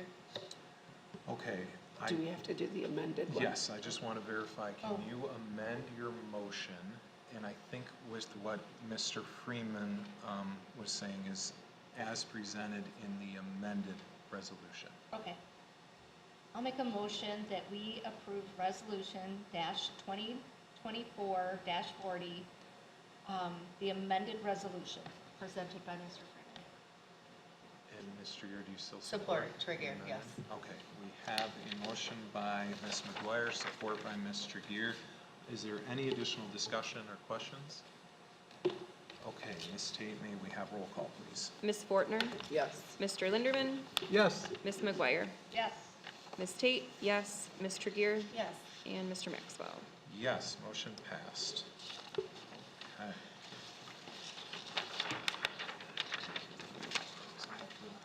Okay, we're on to new business. Planning Commission, this will be number 1, Planning Commission reappointment for Mr. Khan. Do we have a motion? I make a motion that we reappoint Eric Kahn to the Planning Commission with term expiring December 31st of 2025. December 31st, 2025. Support. Okay, we have a motion by Mr. Linderman, support by Ms. Tate. I do want to say the reason this is a one-year term is, as I put in there, there are some errors within the appointment terms for the Planning Commission, and this is a short-term solve to some of those issues, and we only currently have one person expiring at the end of 2025, and we need to have 2. So this helps solve some of those issues. There'll be one other we have to address down the road, but that addresses it in the interim. Are there any questions or discussion? Okay, hearing none, we had a motion by Mr. Linderman, support by Ms. Tate. Ms. Tate, may we have roll call, please? Ms. Tregear, Yes. Ms. Fortner, Yes. Mr. Linderman, Yes. Ms. McGuire, Yes. Ms. Tate, yes, Mr. Maxwell. Yes, motion passed. I want to thank Mr. Khan for coming and re-upping. It's good to see people energized about our committees. Congratulations, Mr. Kahn. Yes, Yeah, sir. congrats. Good to have you back. Number 2, we are on to Oscoda Exploration Trail Board appointment. Mr. Linderman, do we have a motion? I'll make a motion that we appoint Mr. Lindeman to the Iosco Exploration Trail. Support, Trigger. Okay, we have a motion by Ms. McGuire, support by Ms. Tregear. Are there any questions or discussion? Okay, hearing none, Ms. Tate, may we have roll call? Ms. McGuire, Yes. Mr. Linderman, Yes. Ms. Fortner, Yes. Ms. Tate, yes, Ms. Tregear, Yes. and Mr. Maxwell. Yes, motion passed. I will say real quick, I believe the first meeting might actually be this week, so we'll need to be in touch. I have some Okay. information. So, I just received it this afternoon. Okay, we are on to number 3, Iosco Exploration Trail Letter of Support. Before we get into this, I would like Mr. Freeman to come back up and give a brief synopsis, as he did author this document. And given the size of the financial commitment, this is something that needs to go to the board for a discussion and deliberation before there would be any commitment. So, with that being said, Mr. Freeman, the floor is yours. Okay. For the last couple of weeks, this opportunity came up through MDOT for a national grant through the Federal Highway Administration, and the fact that River Road is a national scenic byway elevates that to a high-level position as far as successfully applying for a grant. This will take, we've completed phase 3, which got out to Old Orchard Campground entrance. This grant our approach on this grant would be to look at phase 5, which would basically go from Old Orchard Campground to Lumberman's Monument. Phase 6 would be from Lumberman's Monument to M65, and then phase 7 would be the short portion along M65 down to Plainfield Township. So with that, what I've been working with the representative that's been helping us from MDOT the last couple of weeks is exactly what we wanted to roll into this grant application. We first started out with, well, let's ask for everything. So design, construction, all that stuff over the next 4 years, that would have been a $9 million project. Once we went through the budget, broke it all down, Commer heads kind of came together and figured that that was probably too much to ask for. The national grant amount that we're trying to capture some is right around 23 million, and that's going to be, spread over the United States. So what we've decided to approach is to ask for grant funding for the design of the 3 remaining trail phases, and then if additional funding is available above and beyond that, to also fund the construction of phase 5. So the local commitment is 20%. On the design, that would be roughly about $65,000 local commitment, and would not be again needed until 26 or 27 fiscal years, 26, 27, because we won't find out about this grant until again September of 2025, and then once that gets in, then the design and a lot of the design and actual preliminary work has already been done as part of phase 3. We've cleared the eastern Massasauga rattlesnake habitat from Oscoda or Old Orchard Park all the way through the end of phase 7. This is all going to be basically within U.S. Forestry Service and Iosco County Road Commission right away. So the Forestry Service is in there right now starting to log the area. So we're planning on using the logging trail that borders River Road as far as the trail location. So we won't have all the clearing, we won't have to worry about the Indiana long-eared bat as far as removing trees between April and November. So those things that we've already done is going to help us move along with minimal expense until we get to a design phase. So that's the strategy on this. There is no really dollar commitment yet necessary until, if we're successful, it would be coming back to the board for acceptance of it, and then we would have a better handle on what the exact financial commitment would be at that time. But again, similar to even the previous discussion I have, you still have the right of refusal once it comes down to it if financially, it can't be supported.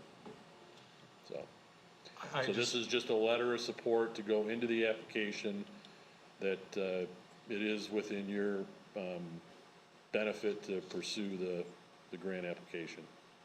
Okay, I just want one clarification point, because I believe you said this. We're actually looking at, we don't need to potentially budget the 200,000 for 2025, we're looking more for 26? 2026, Okay, yes. so from a budgetary standpoint, that's, gives us a much longer runway to essentially get our budget in order to accommodate this. And once again, our strategy would be to follow the same that we did for phase 3. Yep. And again, there was minimal actual local commitment out of your budget, because we were able to secure MDOT TAP grant. It actually got $50,000 from Iosco County. So there's a lot of different sources, again, that we're going to be looking at if we're successful on this to minimize or if not eliminate the local match out of your budget process. Appreciate that, Mr. Freeman. Are there questions for Mr. Freeman before we?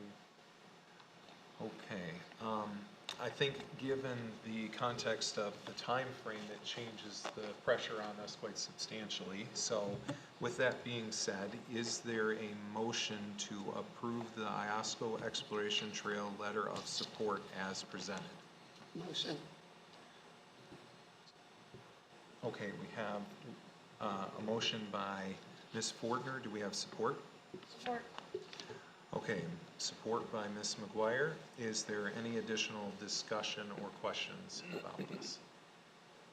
Okay, hearing none, there was the motion by Ms. Fortner, support by Ms. McGuire. Ms. Tate, may we have a roll call, please? Ms. Fortner, Yes. Ms. Tate, yes. Mr. Linderman, Yes. Ms. McGuire, Yes. Ms. Truggier, Yes. and Mr. Maxwell. Yes, motion passed. I do want to say briefly before we move on, in terms of the context, thank you very much, Mr. Freeman, for your assistance. I think one of the things to point out in the conversation we're talking is when we looked at like somebody in our past as a superintendent from Mr. Stalker, he was essentially doing many of the roles Mr. Freeman is assisting and taking care of as project management and doing all of that. In trying to find a candidate that would have that skill set, plus the ability with the accounting and finance background and personnel, that's what we're essentially talking about. His ability to specialize and really focus on all of these projects and the grant opportunities is a real asset for us. And I just think it's a good point to show how an individual that's specialized a little bit really can be an asset to bringing dollars to our community. So thank you very much, Mr. Freeman.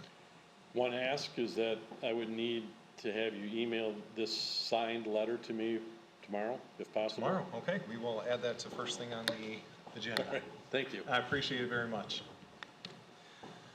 Okay, we are on to number 4, approval to pay bills until the next regular Oscoda Township Board meeting. Is there a motion to approve the clerk to pay bills until our next regular Oscoda Township Board meeting? So moved, Linderman. Support Trigger. Okay, we have a motion by Mr. Linderman, support by Ms. Truggier. Is there any discussion? Okay, I will say, obviously, we're gonna have discussion about a special meeting, but there is some uncertainty, and with the holiday, this will just ease and is a normal process. So with that being said, Ms. Tate, may we have roll call, please? Ms. Fortner, Yes. Ms. Tate, yes. Mr. Linderman, Yes. Ms. McGuire, Yes. Ms. Truggier, Yes. and Mr. Maxwell. Yes, motion passed. Okay, number 5, December special meeting.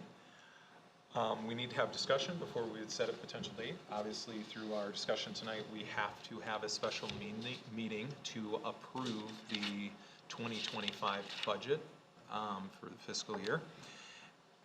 We need to talk about available dates that everybody has. So, I think we need a little bit of time to do some more assessment and get more information, and there is the potential for the insurance contract, as well as there's another contract we're looking out there, portion to a contract that we are going to have to address of an additional expense that we probably will have to do before the end of the year. So there might be a couple additional things we have to do to wrap up before the end of 2024. What are people kind of thinking around our holidays? We have, what is Christmas Wednesday? The 18th, several board members will be attending a new officials training, so I would say probably That's not the a no-go. 18th. Yeah, The 19th is the holiday concert for the music department. So I would say those 2 dates probably. 18th, 19th, then you're looking at a Friday of Right, the but then- 20th or the 23rd. How's, okay, How about I know the it's, 17th instead of the 23rd, since that's a holiday, starting the holiday week. 23rd's not gonna be good. 23rd So probably what won't did you be say? good. The 17th possible? the only reason I would like to have more than a week. Yeah. Yeah, Good point. I would We're- like to have more time. We're kind of hamstringed by dates here, though. I'd say the week of the 23rd is probably going to be tough. Do we have the ability, and I will say this, we have to have a quorum for this meeting. So Right. we have to ensure we have at least 4 of us there to get the budget passed and deal with anything by year end. I know I can do the 23rd for sure, anytime, That's a Okay. Monday. any place, yeah. And I'm good for that date too. I can do the 23rd. I won't be able to do it until after 4 o'clock. Yeah, we don't probably Okay. want an early meeting. That was my next question. What time were you looking? 9 PM? Is that good for you? 9 PM, no, I'll be in bed. Well, it's not a school day, so no bus run. Oh, no school? Yeah, because it's Oh, holiday. yeah, holiday break, yeah. So, or Nikki? Yes, I can do the 23rd. 23rd? I can do the 23rd. What time are you saying, Jamie? I can't do it till after 4. When you say after 4, can we start at 5 PM? Yeah, And you're good? yeah. Like you're not too tight No. with the schedule? Just, Okay. are we looking like? Jane's gonna be on vacation, so I have to be there. Oh, okay, yeah. Okay. So we're looking at December 23rd, 5 PM at the library. If it's available, I don't think we If, checked. oh, you're right. Yeah, I gotta Let's, have to check that. I think we say that location, and then if we have to, adjust it. And Yeah. then the location. Yeah. Okay, yes, okay. 5 o'clock, right? Which we will give notice for that. Okay, so is there a motion to schedule a special meeting for December 23rd at 5 PM at the Oscoda Township Library? I make a motion that we schedule a special meeting of the Oscoda Township Board for Monday, December 23rd, 2024, at the library, beginning at 5 PM. Support. Okay, we have a motion by Ms. Tate, support by Ms. Tregear. Any additional discussion? Okay, can we have roll call, Ms. Tate? Ms. Tregear, Yes. Ms. Fortner, Yes. Ms. Tate, yes. Mr. Linderman, Yes. Ms. McGuire, Yes, Mr. Maxwell. Yes, motion passed. Okay, now we are moving on to number 6, EIC Recording Secretary Appointment, Ms. House. Is there a motion to approve Ms. House as the EIC Recording Secretary? So moved, Tregear. Okay, we have a motion by Mr. Gear. Is there support? Support. Give it to Jamie. Okay, we have a motion by Mr. Gear, support by Ms. McGuire. Is there any additional discussion? Okay, just want clarification that this is part of their formal processes, that they have the ability to do this, they just need township board approval. So, any additional questions or discussion? Okay, we had a motion by Ms. Tregear, support by Ms. McGuire. Ms. Staton, may we have roll call? Ms. McGuire, yes, Ms. Tregear, Yes. Ms. Fortner, Yes. Ms. Tate, yes. Mr. Linderman, Yes. Mr. Maxwell. Yes, motion passed. Thank you, Ms. House. Appreciate that.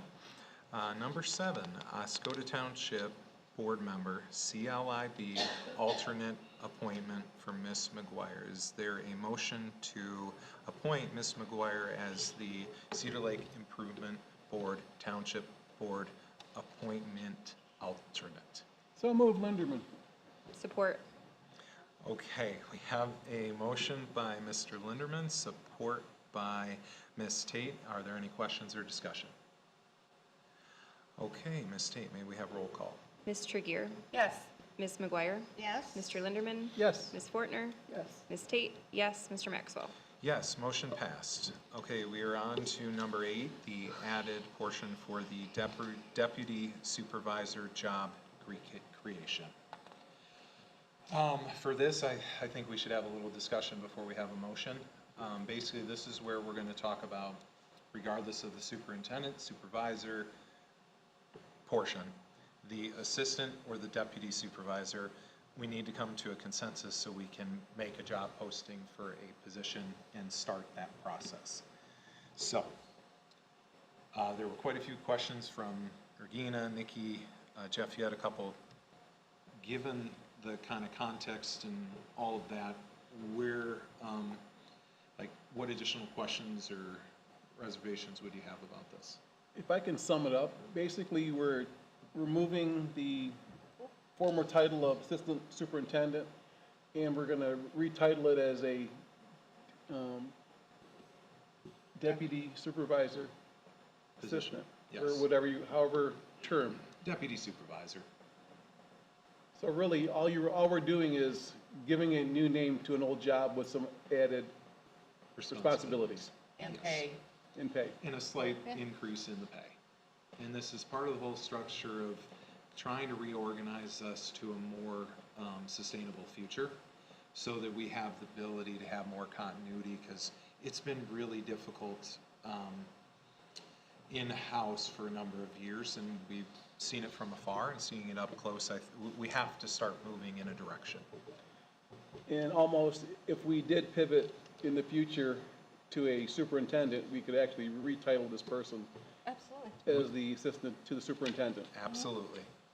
Yeah, we could, and give those responsibilities to the superintendent, my legal responsibilities. We have a lot of options. This doesn't, Right. it doesn't force us into a certain area. It just would provide us a little more flexibility in the near term while we're still assessing, because as Heather said, every day we're finding out something new. And we're not gonna know for a very long time where we really are with everything. So,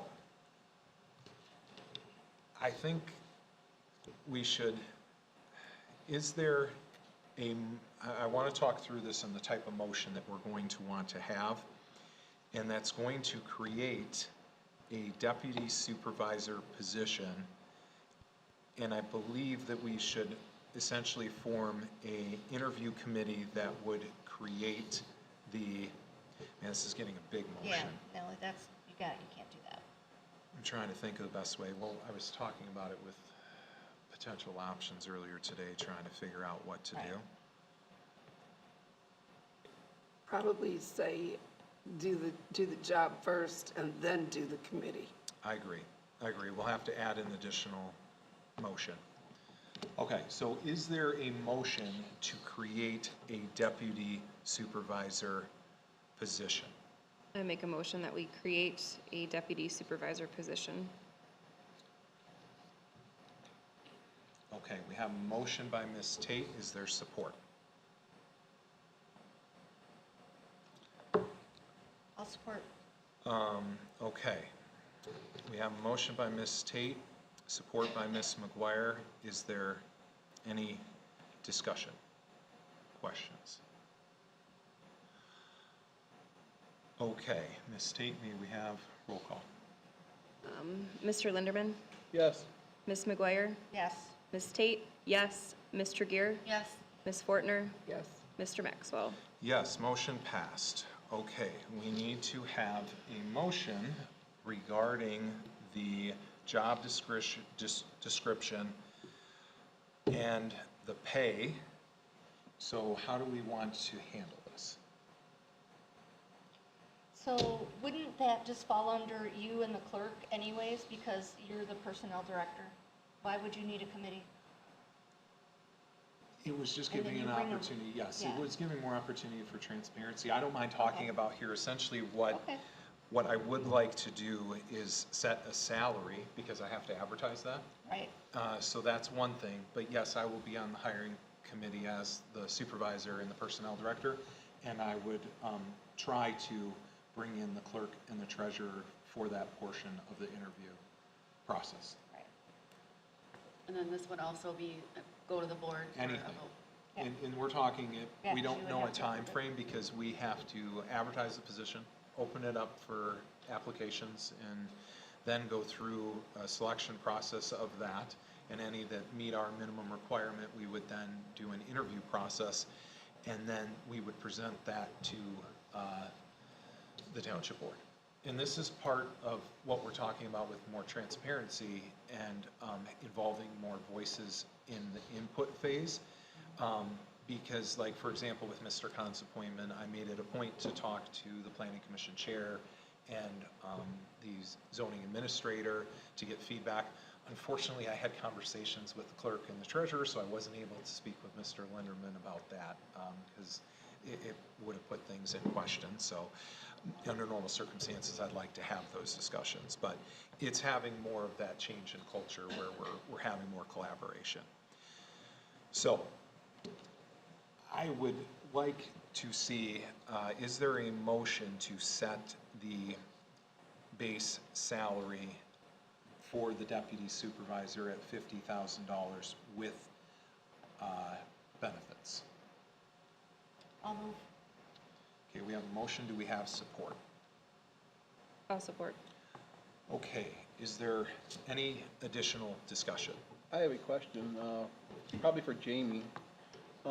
In the past, you referred to a pay scale and step scale for employees. We would need to generate that type of pay scale in step increases for a new position being created, or do we fall back on documents we already have for this type of job? That actually would be more something for the clerk's office, but we were talking already about looking at that and doing a formal pay scale and revisiting those type of things. It's my understanding that there is a structure that was created but has not been adhered to for several years. So I am unable to confirm or deny that because I haven't seen, documents to accurate. support that, but that's where we'll start, is we'll look for what already exists, and then if, I would say that, given how the step scale goes, and depending on what we're looking for, if we get somebody that has the skill set and stuff, that 50,000 would be right there in the ballpark. Yeah, and it could even be amended to not to exceed. Not So to based exceed. on the qualifications, if we are talking somebody with less experience, we would start them off. I will say, there was a portion of the work session at the tail end where we talked briefly about creating next year a wage assessment committee, because one of the things we've seen is our wage scales are all out of whack. And I can say that looking at other communities and looking at their treasurers, their clerks, and their deputies, that is easier to analyze comparatively to other communities.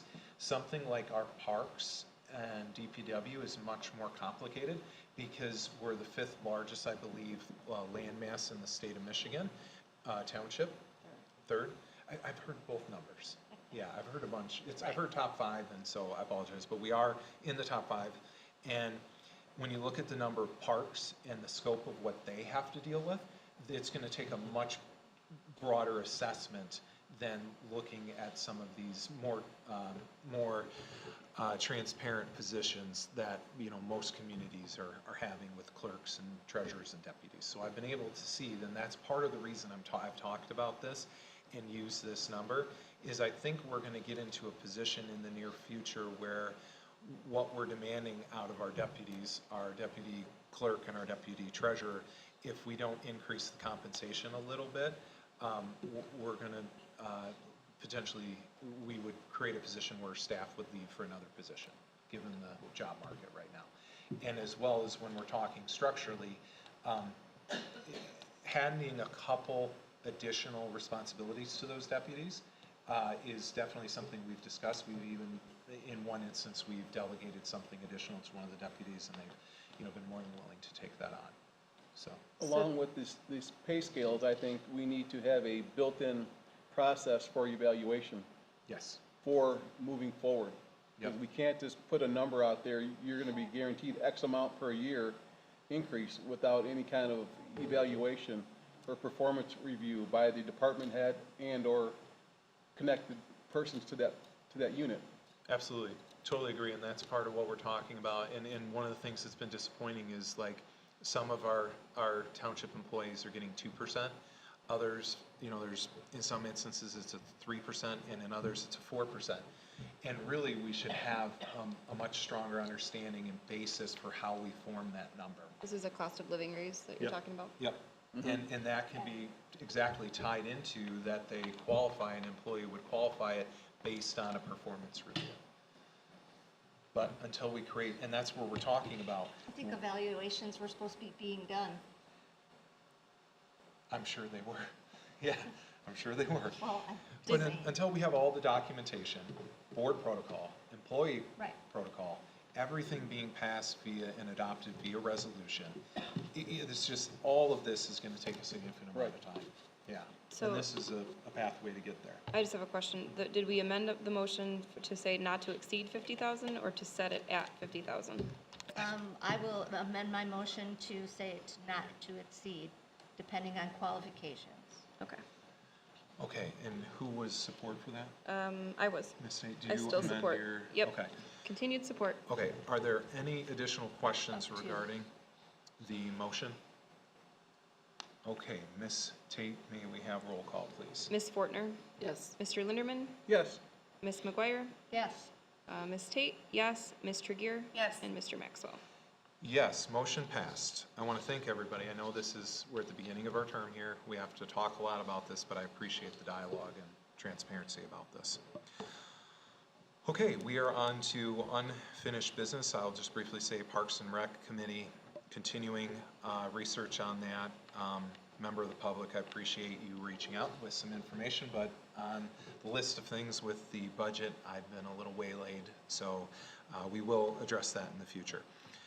So, number 2, appointment of board member alternates. We are addressing that, as you see, with the CLIB, and that's gonna be continuing until we get a full assessment. So, with that, we are on to our second public comment. They left out there? Yeah. Are there any public comments from the members of the audience tonight about any topics? Okay, we do not have any. We are on. Sue is back there. Oh, sorry. Apologize. We have one.